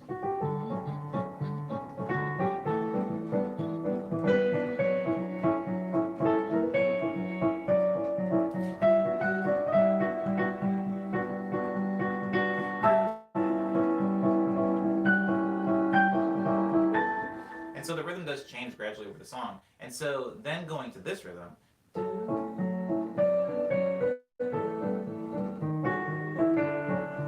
into this.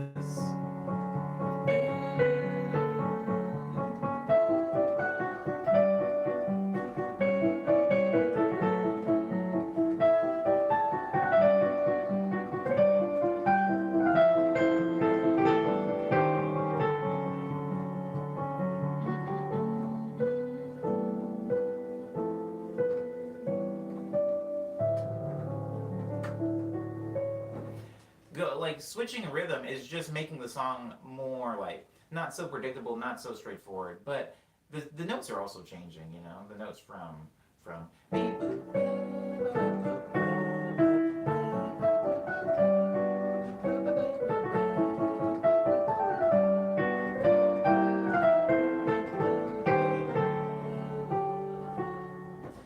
notes are also changing. So maybe that's enough. I'm hearing that people are pretty torn though. Jeff, Lee, and Mike are on B. Leon is on A. Somebody else was on A. And then Cyber's kind of where I am, where they don't care either way. Maybe it's a character quality of the song, which is weird because I'm usually pretty resolute. Ooh. I'd say they're good, but for different moods. B is more upbeat, and A is more of a bit build-uppy. Yeah. The funny thing is, because of the measuring, the way meters are measured, if I play A, if I play this one too, I have to play it faster. If I'm playing, it gives me more time to hit some of these notes. So the way they're spaced out is actually different. The notes aren't different, but the spacing is. So like this.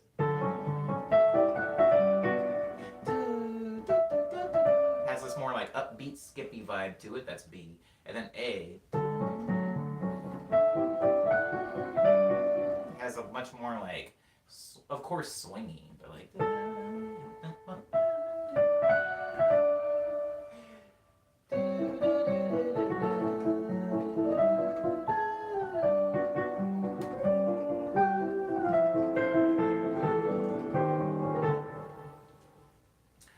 I think the switch up gives better resolution, whereas the same is like, okay, it's over. Oh.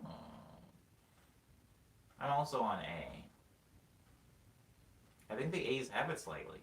I think the I's have it. Does anybody know anybody personally with the last name Ayers? Ayers. I don't know, man. B just really suits my interests, says Mike. And what interests are those, Mike? What are your interests? Mike, do you like loose meat sandwiches by any chance? Are you a fan of loose meat sandwiches? 4 for A, 2 for B. 2 don't have a preference.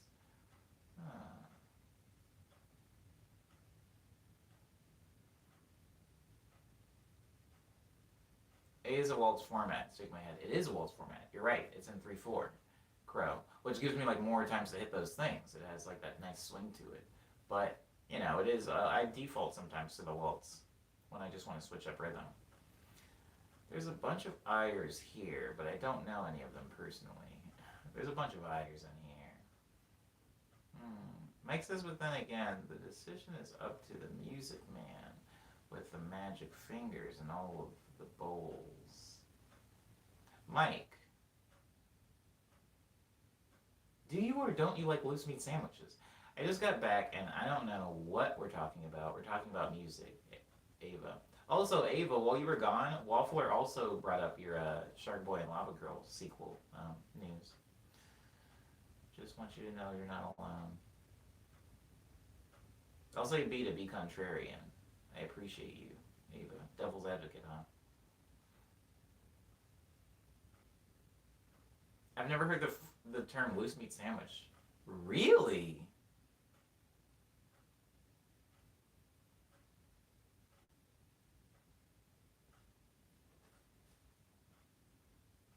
What do you call them then? It's definitely not tight meat sandwiches. That's a burger, my friend. Got some Pop-Tarts, says Ava.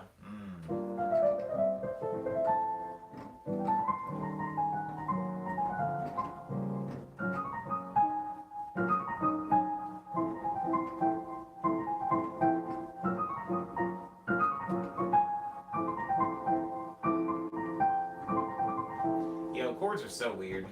I can't pretend I understand what they're doing half the time. Cuts in a sandwich? Doesn't have to be cold.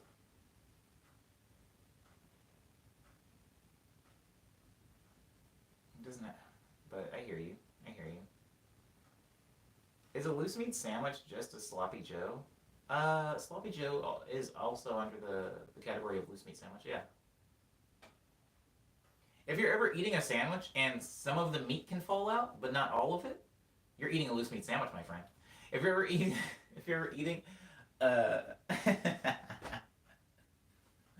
you're ever eating a sandwich and some meat can fall out and some meat can stay, you're eating a loose meat sandwich. Mike, yeah, pulled pork, for example. Crow got it. Would a hot pastrami be a loose meat sando? Yes, it would, Liana. Any not regular sliced meat. I don't know what we're saying, regular.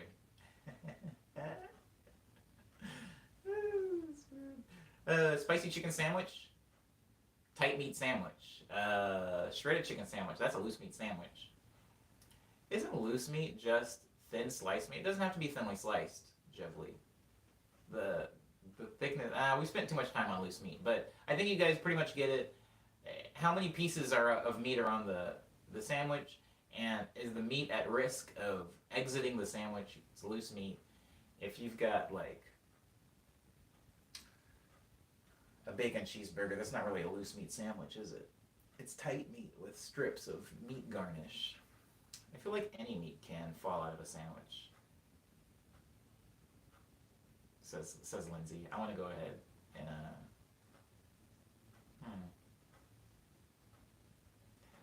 Mike prefers their meat a little tighter because I like to enjoy all the flavors as intended. You say good things. You say good things, Mike. I can agree with this. I talked to somebody recently about when I make chicken burritos, and like they were talking to me about shredding chicken, and I was like, I feel like when I shred I don't want to talk about this anymore. Lindsay says, I feel like any meat can be followed with a sandwich, which is wild. I don't know. No, absolutely not. Absolutely not. Absolutely not. If you go to Whataburger and you get like a cheeseburger and the meat falls out of the sandwich, I don't know what to say. I don't know what to say. I don't know who's to blame, but somebody should be blamed because a thing happened that shouldn't happen. A cheeseburger is not a sandwich. Says, oh wait.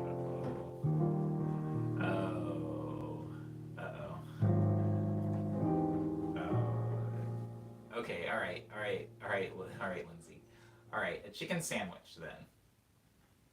A chicken sandwich. If I go to Burger King and I get a chicken sandwich, the chicken, it's a patty. It's not gonna fall out of unless like they have just lubed up the bread or something like that with like pints of mayonnaise. Like the chicken should be pretty firmly in the thing. It should be, right? All sandwiches don't. I would say that loose meat sandwiches have risk of meat falling out of the sandwich. Not every sandwich has risk of meat falling out of the sandwich. I love a loose meat sandwich. A good loose meat sandwich. Amazing. I wouldn't make it myself though. That's a strictly I buy out. I would never make that in my own home. That's ridiculous. Crow says, is it really loose meat if you got a weak grip on it? With the way my wrist is working lately, I have a weak grip on everything. Liam says, I don't know how a solid piece of meat can fall out of a sandwich. Umbe says the vocabulary is getting out of hand now. I'm sorry. All right, let's reel it in. Let's reel it back. I need to go over news anyway. I just want to thank you guys also for the information on how you felt about this, the rhythm change. from.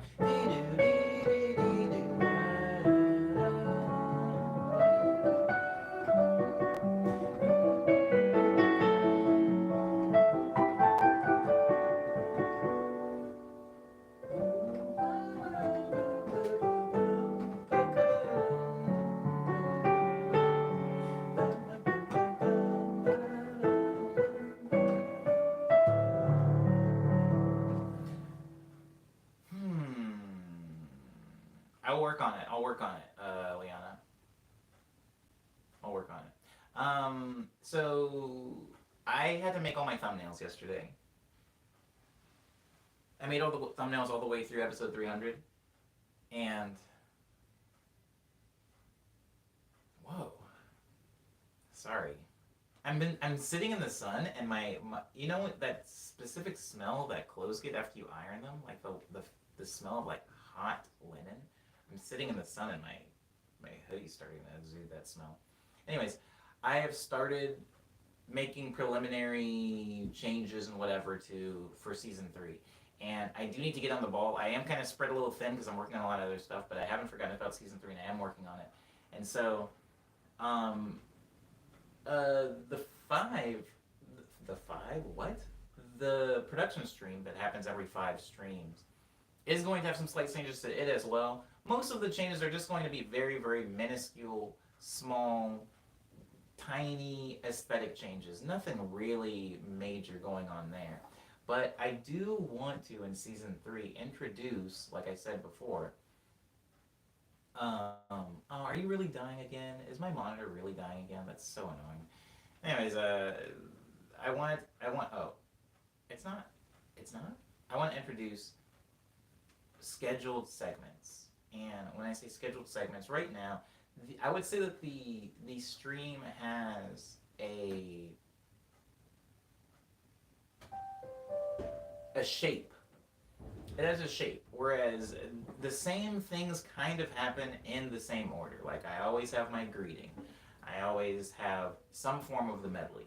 I always have news. I always have closing, and the closing includes like saying goodbye to you all and also playing whatever the closing theme is, which for the past 2 seasons has been Hush Hour.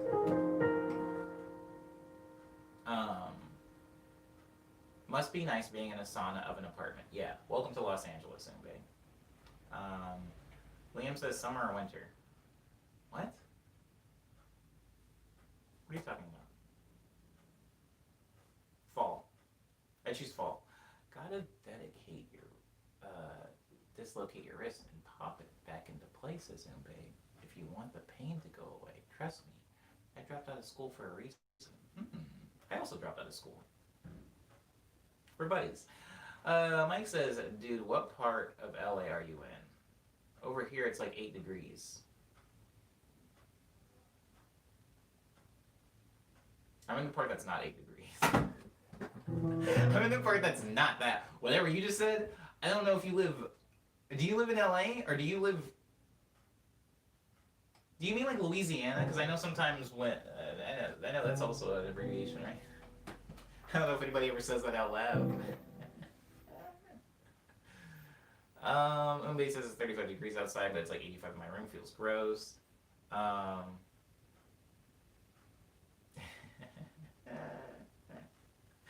forget that there are more than 2 seasons outside of Southern Africa, says Liam. Well, Liam, I can't say that there's more than 2 seasons outside of Los Angeles, honestly. It's kind of like spring and summer.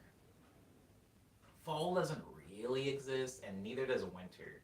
It's kind of just like chill, and then it's hot. It's never like cold. It's never like painfully cold. You know? It's never really... anyways, whatever. This wasn't a weather stream. I was talking about segments. There's going to be more than 2 seasons in this stream pretty soon. Whoa! Thank you! Thank you, Cyber. It's funny, and it brings me right back to what I was trying to talk about. I did not play 263. Thank you for reminding me of that as well. 263 is called finger bass too.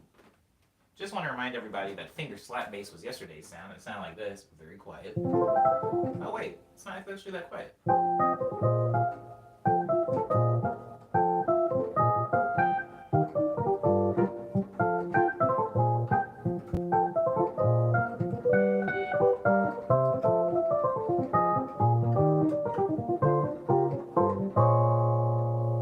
And today's sound is 263 finger bass 2.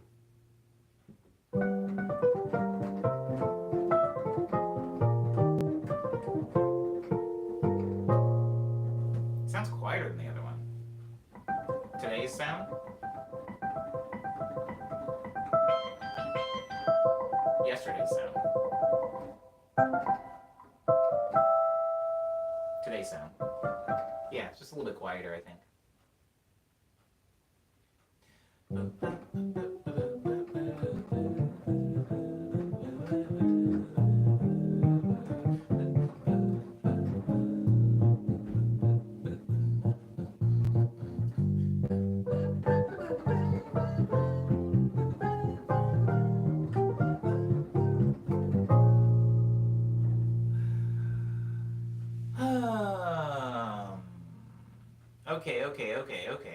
Okay. You get 2 seasons of not hot a year, says Umbe. Yeah.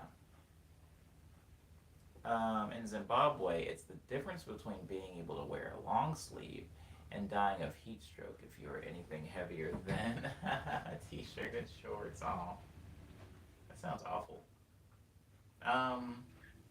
Okay. My wrist also hurts, so I'm gonna get a brace today. I don't know where my old one is. If you find it, can I have it?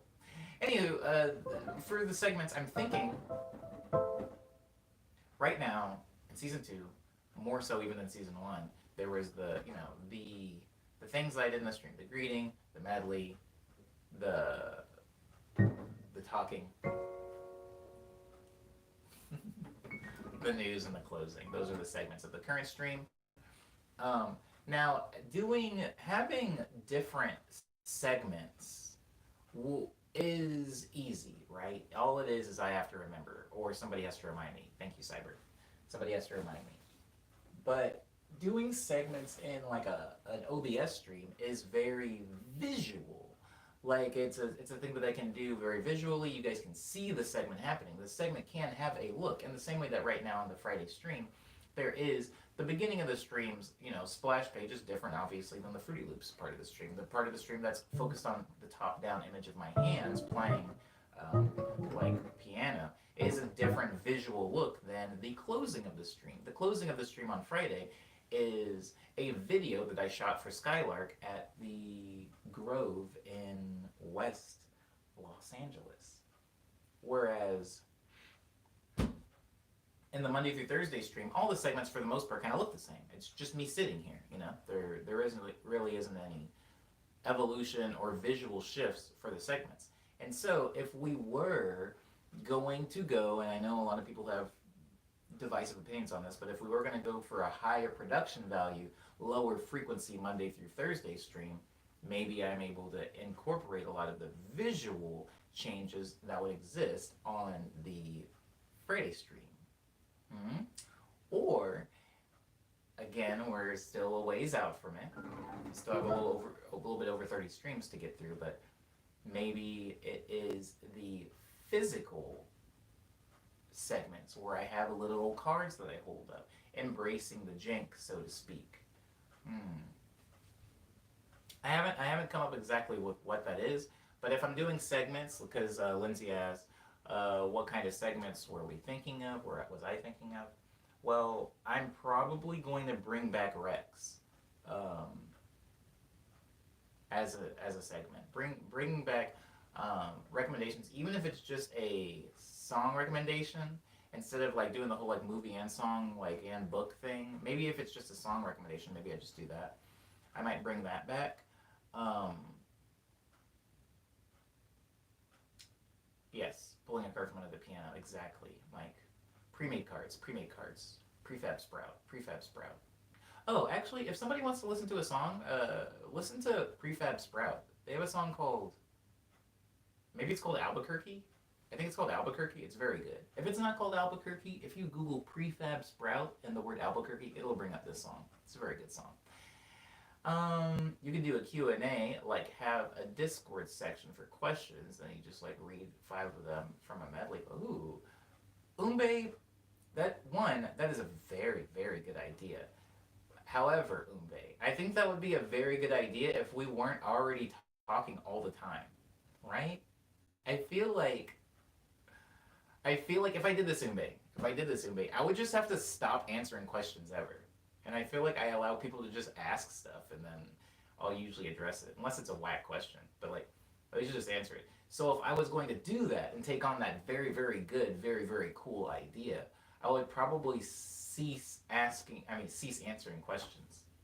And I would just turn into the person that's like, hey, you gotta go through the proper channels, buddy. I can't jump through the hurdles for you. So maybe I turn into that person or some variation of that person.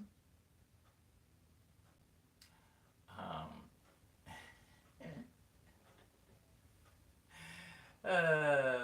yeah, Umbe, but that's actually really like if I was a person where I was streaming say on Periscope or something, right? Or maybe if I was streaming, if we moved the stream to Twitch and I was getting a lot of like randos, that would actually be a really good segment, and that is something that I thought about. Um, um, Q&A, very good.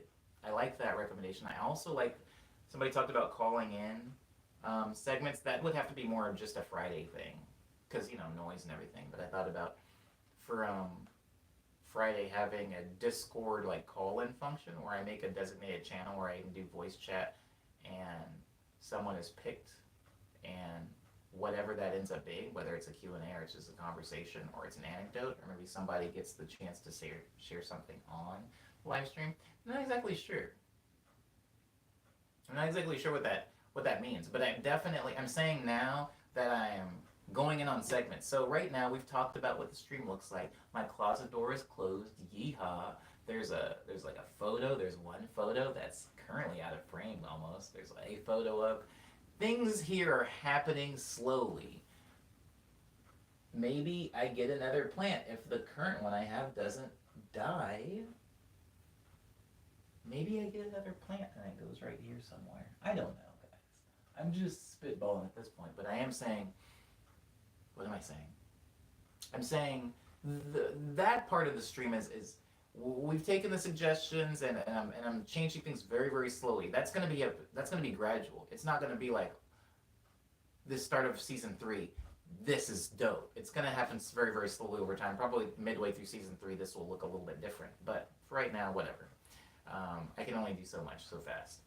But specifically the segments, maybe think about segments that you would want to see, segments that you care about, and if you aren't on an island and other people would care about that segment, maybe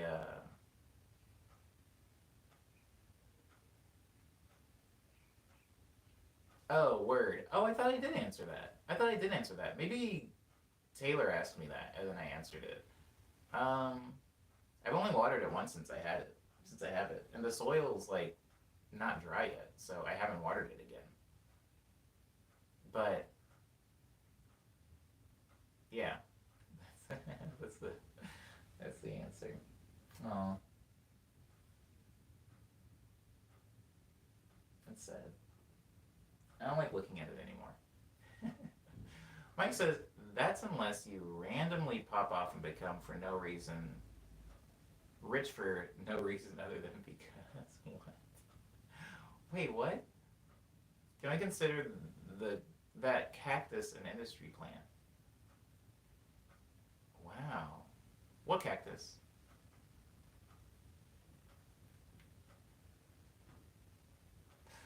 What cactus? Jack? Whoa, there's a mosquito in here. I think it's funny you don't like looking at it because, like, that's the entire point of a plant. The point is to look at it? I guess I never thought about what the point was. I thought the point was to, like, I guess nurture something? Grow the thing? I don't know. I don't really like looking at it, though. I've never seen it up close, this cyber. Oh, Booba isn't a succulent. I'll post a photo of Booba. I'll post a close up photo of Booba and all of its battle scars from my, I don't know, negligence, um, intense anxiety. Plants help improve mood, says Liana. Mmm. Then this one's broken. Okay, no. Segments. If you have a segment suggestion, I would recommend you bring them up here or even in the Discord, just anywhere where you feel like I can see it or tag me in something. Because that's what I'm thinking of now. Now, obviously, the stream is so long. The stream is only so long. Um, the stream is only so long, so I can't like chock it full of a bunch of segments. You know, I can't like have like this part, this part, this part. Maybe if we split them up between days, maybe. But I'm just saying, I think 4 segments is healthy. Is healthy. The morning medley already being one of them. I'm talking about Monday through Thursday streams, so the morning medley is part of the, it's a segment. Or maybe you have specific segment suggestions for the Friday stream. That could be cool too. But just saying, I'm going for segments. I'm doing segments now.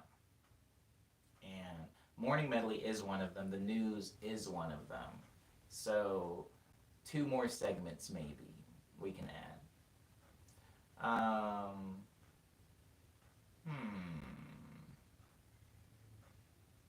Yeah, I would say the plant. I say the plant is stressing me out is definitely a little melodramatic, but I will say, um, the plant is stressing me out. It's not stressing me out. That is dramatic. It's not stressing me out. It's just, it's a thing. I think I got it. I got it. And I look at it and I feel like it looks worse than it did when I got it.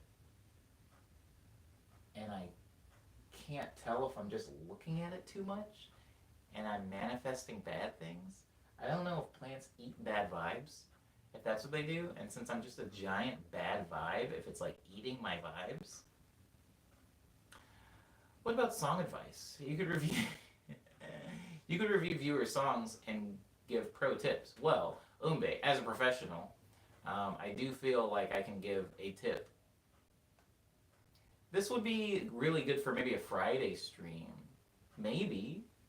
Maybe. Just because, again, with the production, the way the sound works with the Monday through Thursday stream, it's like we're getting all the sound in my room, so I don't feel comfortable playing a song out of my laptop speakers and then into the phone speaker. It would be weird. But I do like that. I do like that, Ume. The only shortcoming here on me, my shortcoming here, is that as a musician who makes music that some of you have heard and also makes music in front of some of you, I have the most like 1960s free love attitude towards music where it's just like, hey, if it sounds good to you, man, go for it. When people usually send me a song or a beat and they're like, yo, here's what I got. What say ye? I feel like a lot of times what ends up happening to me is I do this circle in my brain where I listen to the thing and I go either I really like this or I go I don't really like this. And then as soon as I get ready to impart that very, very, very partial, biased opinion, I think about it. I think about the song and I go, you know what? I didn't like Billie Eilish's Bad Guy song. I don't like the beat. I don't like the lyrics. I don't like the vocal melody. I don't like the music video. I don't like anything really about that song. But that song's amazing. And so when I get ready to say the thing about the song to the person, I'm like, you know what? My opinion doesn't matter. This song I'm pretty sure is good. Even if I like it, I go like, I really like this. And I'll say something positive. And then if I don't like the song, I go, this is really good. And I just think it's true. I think it's true. I don't know. Now, if somebody instead said, give me professional advice or whatever, if somebody just said, "Hey Omni, do you personally, do you like this song?" and they sent me a song they made, I would feel pretty comfortable being honest and saying, "This isn't really for me." I could see myself saying something like that. But typically, I'm going to only give very encouraging, positive feedback, and I feel like that isn't always received as genuine in like review places, you know? I know you can always give a crumb of good and then a little bit of like constructive criticism, but I just feel like I fail at constructive criticism because I've heard too many things work that I would have had criticized, if that makes sense. Am I even explaining myself properly? I don't know. I feel like I'm rambling at this point. Um, I don't like that song too, says Isidora.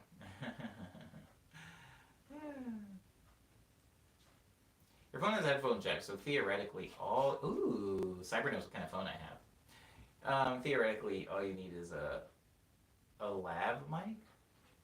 God, I hope I'm reading that right. It's kind of far away. LAV, maybe? Fab, a lav mic. A few adapters and a small mixer and interface and a cable for your keyboard to, you know, I mean, if you know what I'm saying. Yeah. I feel you. I hear you. I hear you. Yeah, I hear you. And you're right. You are right. I haven't tried that. I have seen that setup. I've actually seen that setup. Lavalier? Whoa. I didn't know that's... I didn't know. Thanks for clarifying, Sam. I have seen this setup before, and I have seen it in action. Particularly because somebody I was shooting I wasn't shooting. I was a part of a music video that was being shot on a phone with that like really wild setup, and I was like, this is weird. And I didn't really, you know, I wasn't part of the production side of it, so I've never done that. I've never had experience with that, but it might be worth looking into for me, honestly. I don't know. Sometimes I get like overwhelmed when, yeah, like reading that. I was just like a mic, a few adapters, a small mixer, and then like once I got to the small mixer, my brain did start to go into like anxiety, like a little swim through the anxiety pool. But you're right, it's not like a wild setup. Like if I explained my studio setup to somebody, it would sound like a lot too. But to me, as somebody that uses it pretty regularly, it's like not that complicated. It's kind of complicated. I feel upper class for seeing that word. It says Liam. Yeah, lavalier. Lavalier? You have most of the stuff there. I do, Cyber. I do have most of the stuff. It's just my brain thinks of like the cables. It thinks about the cables, which is like you know, it's just a stupid me thing. I mean, I'm a studio person, so cables are kind of my life. But I think about like all of because of the whole like no power over here, like all of I think about it and I get sick. Cables like running over my bed, like coming out of my phone.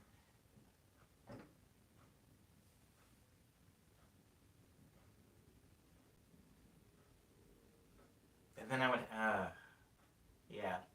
It's just me getting overwhelmed. That's all it is, Cyber. It's just me getting overwhelmed.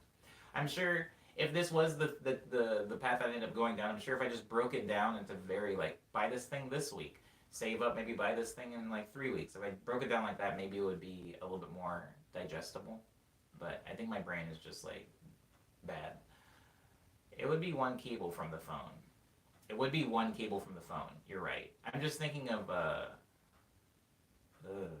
sorry. I'm thinking of all the stuff with the interface that's going over there. And then headphones. And I'm thinking of me wearing headphones. I'm like having a time. Bum, bum, bum, bum, bum, bum, because the levels are like bad enough as it is on Friday streams. I used to be a sound guy in a previous life. I feel like you would be a very nice sound guy. As somebody who has to deal with sound guys, well, this year, not at all. But in my life, I would have to deal with sound guys, I'd say 5 times a month. I would say the ratio of nice sound guys to rude sound guys is like 1 to 9. Like 10% of sound guys I've met in my life have been really nice. And I don't blame the other 9 for being mean. In fact, I understand. If anything, I would probably be a mean sound guy if I was one. But the amount of good sound guys I've met has been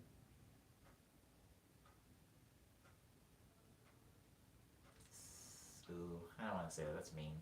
Anyways, yeah, there's not too many. I feel like it would be a nice one though, Cyber. And I will think about it.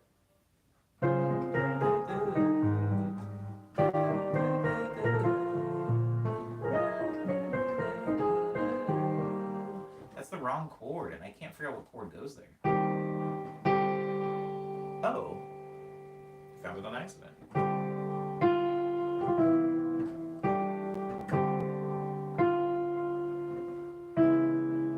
That's wrong, but I'm close.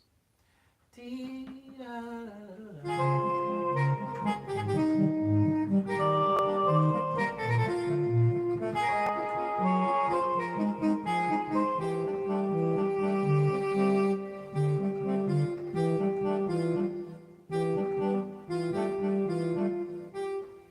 want it to be. I just can't figure out the. I can't quite find the chords that go there. If that makes sense.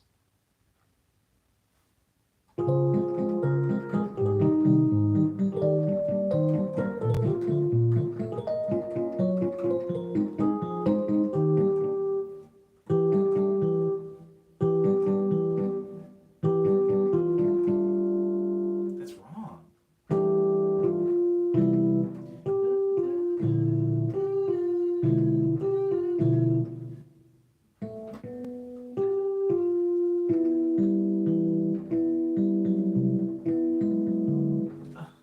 Omni, where is it?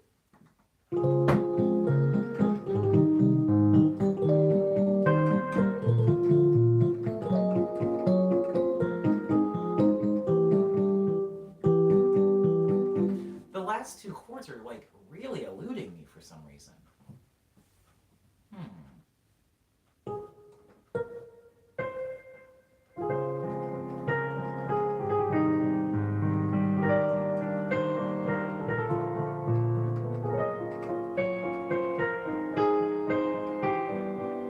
Yeah, see, that's wrong.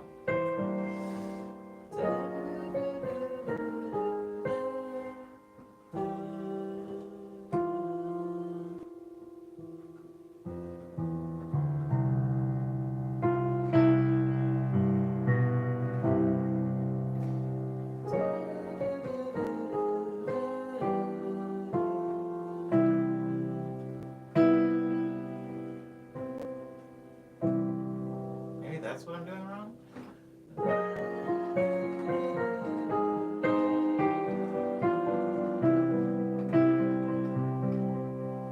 Oh, maybe.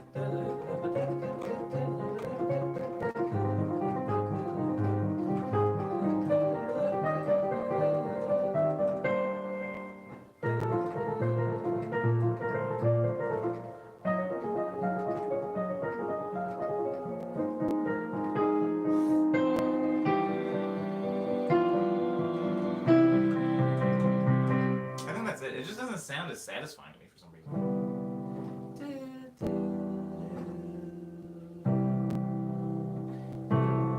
Sometimes my brain wants to add a bunch of notes and extensions into chords, and it just doesn't work. It's like it's not necessary. It's not what the song calls for.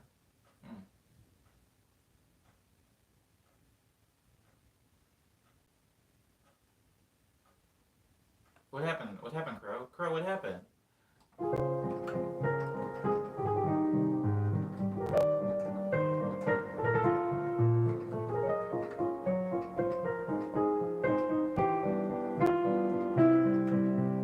think that's as close as I'm gonna get. It doesn't quite sound like this doesn't. It's not satisfying me.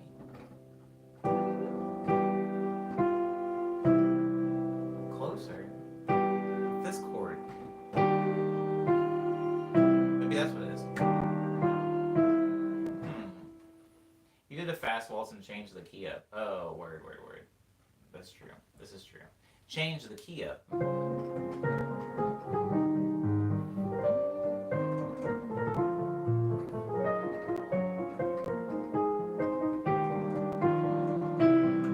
That doesn't sound right.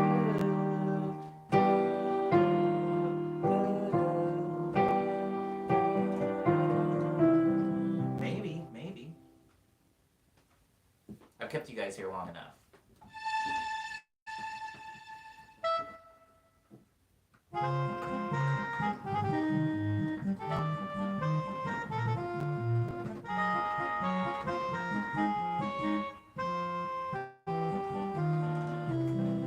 I think that's the way it has to be. It's just the way it's got to be, guys. All right. I've come to a close on that. I think I'm a little late, says Ram. Not really. You only missed the stream. Go to the stream at end. Since you were doing news. Yeah, same. Same. I'm mad hungry. I'm gonna go make a waffle, guys.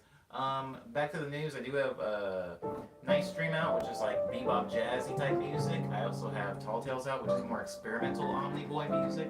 I also have House of Omni, which is very, very collaborative. Every single track always has a feature on it.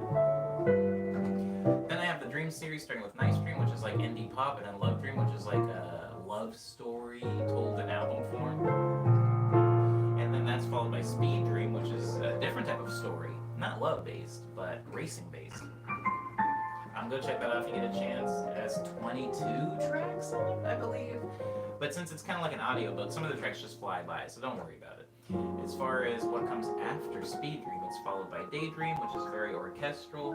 It's got some break beats, it's got some drum and bass, it's got more frenetic percussive work, while it has like really chill, like overlaying chords, you know, stuff like that. Those are the chords from Cold, if you've heard Cold featuring Missouri Sky.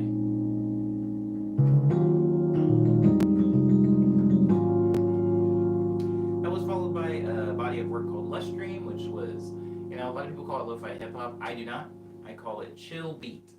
I call it chill beat, number 1 through 33. It is pretty long, but it's more so meant for background listening.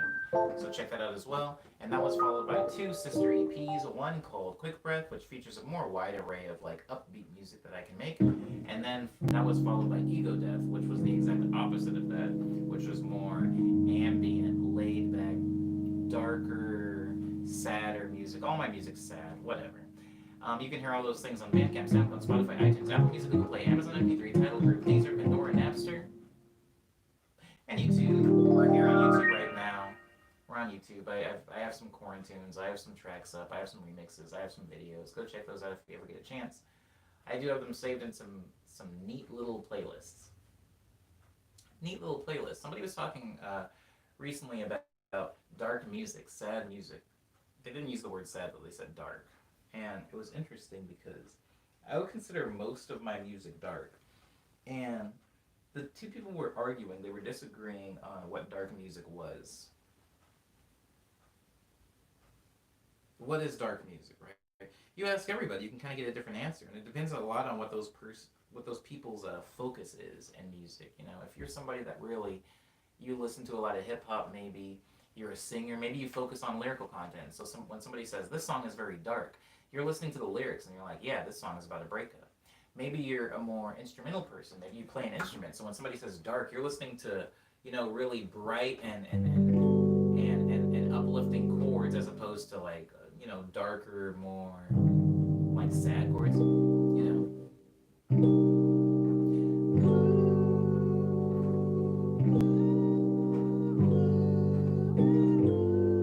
So maybe you're hearing that when somebody says dark music. Maybe you're literally thinking about frequency ranges, how a lot of people will akin lower frequencies to being darker and higher frequencies to being much brighter and lighter. There's so many ways to break down what dark music is. I, for example, have music that in narrative, in story, in content is typically pretty dark. Speed Dream is arguably pretty dark. Love Dream, also pretty dark. Daydream, pretty dark. Ego Death, very dark. Quick Breath, pretty darn dark. A lot of my songs tend to be darker when we're talking about narrative. Now, when we're talking about tonality and we're talking about sonically, it tends to scale brighter, right? Like if you listen to Venomade, lyrically very dark, sonically very bright. If you listen to, really honestly, any of the songs, you listen to Quick Breath, you listen to anything off of Lushstream that has lyrics, except for like Groom Cake. A lot of it, like lyrically dark, tonally pretty bright. Even the darker lyrical passages from Ego Death are usually accompanied by brighter, more dreamy soundscapes that aren't overwhelmingly depressing. Um, dark could also be, as Crow mentions, the first part of Witchy, could be considered dark. The like, where it's more like cartoonishly dark, right? Where it's a witch song. More like castles and goblins dark. Yeah, there's a lot of different definitions of dark. I would say that my music is inherently dark, and I have failed catastrophically when trying to write brighter music. Trying to write things like, imagine Owl City and Carly Rae Jepsen's Good Time. That song, I don't know that I can write a song like that. Even though I arguably, unintentionally, subconsciously aped the vocal melody when making the song Catnip for Two Tone Disco, I still have difficulty in writing bright music, and that's something that I've been challenging myself to do lately.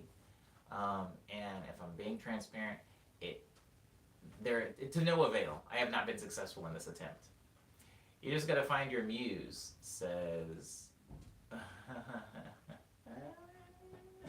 don't want to put somebody on blast, but somebody asked me if I had a muse in an Instagram message. They were like, Ami, do you have a muse? And I was like, what?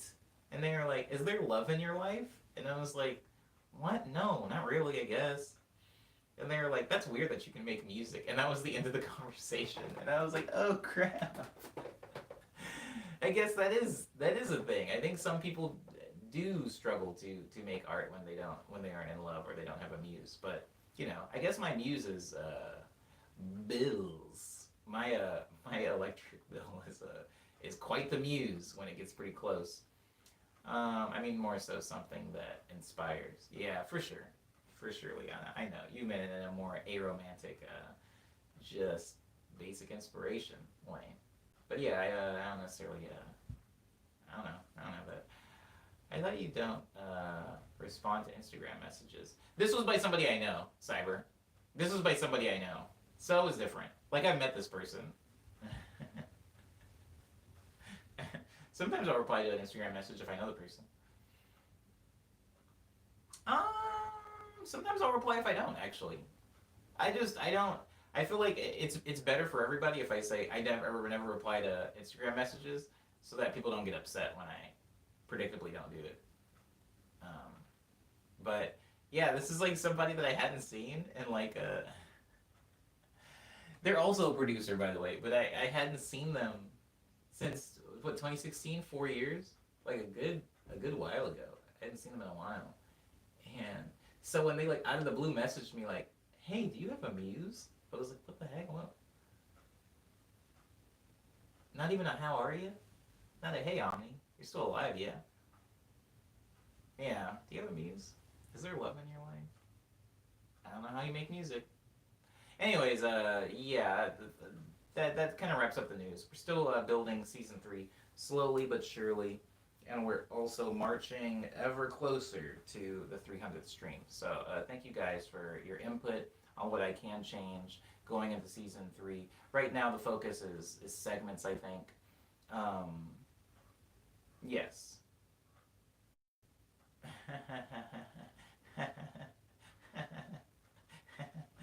A date? Oh boy. A date in a pandemic? Not on my watch. People thinking romantic love is the only source of artistic inspiration. Don't get that, says Lindsay. Yeah, I mean, me neither, but I mean, lots of songs are love songs. I would argue and say, like 80% of songs are like a love song, so I get maybe somebody coming to that assumption. Songs are love, baby. We all heard I'm gonna buy you a drink or whatever. Thank you everybody for being in this stream 263. I hope you guys enjoy the rest of your Wednesday. I'm probably not going to be leaving my house today. I have plenty of leftover pizza to keep me fueled throughout the evening, and I have a lot of work to catch up on. So I'll be here and about. I'm probably going to leave my laptop open, so I will be semi active in the Discord because I'm going to need some distraction from work at this point today, and looking at my dying plant or my mounting unread messages is not it. So I probably will be in the Discord a little bit. But yeah, thank you guys, as always, for being respectful to me and polite to each other. I hope you enjoy the rest of your Wednesday. Hope you do something good. I hope you get out and get some fresh air. I'll see you guys tomorrow for morning medley number 264. 264? 264? 2 minus 6 is 4? No, 2. 6 minus 2 is 4. Anyways, there's no joke for tomorrow's stream. Thank you, everybody. Oh, crap. Hush hour. Crow. Crow, I feel like you were trained for this moment. Who knows if I was going to actually end the stream without playing Hush Hour. But it did seem like it. You're like my Hush Hour buddy. If I stop playing Hush Hour in the streams as the closer, Crow, are you still going to come to the streams? Are you still going to care about it if I don't play the song? Because that was also a joke for season 3 that I was going to get a new closing song.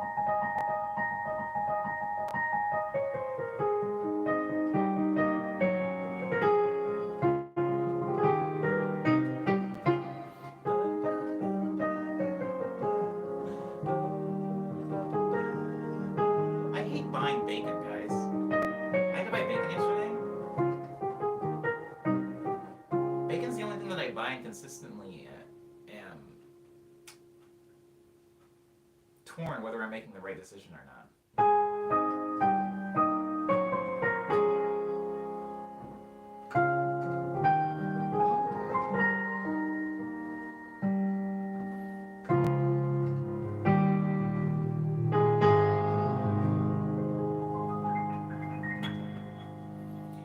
Crow says, also support, but Hush Hour just hits different, you know? Yeah. Yeah, Crow, I do know. Thank you. Aw, Crowsing song. Crowsing time.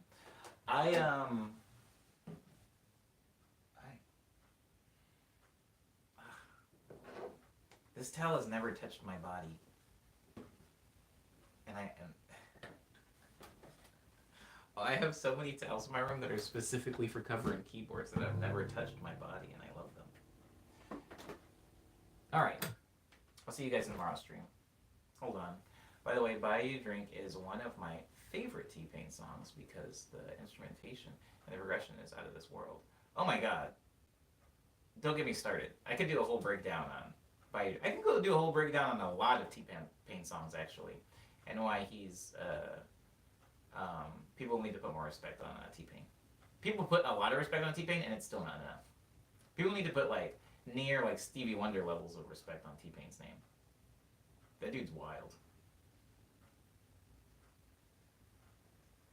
Anyways, alright, I'll see you guys tomorrow. Abba.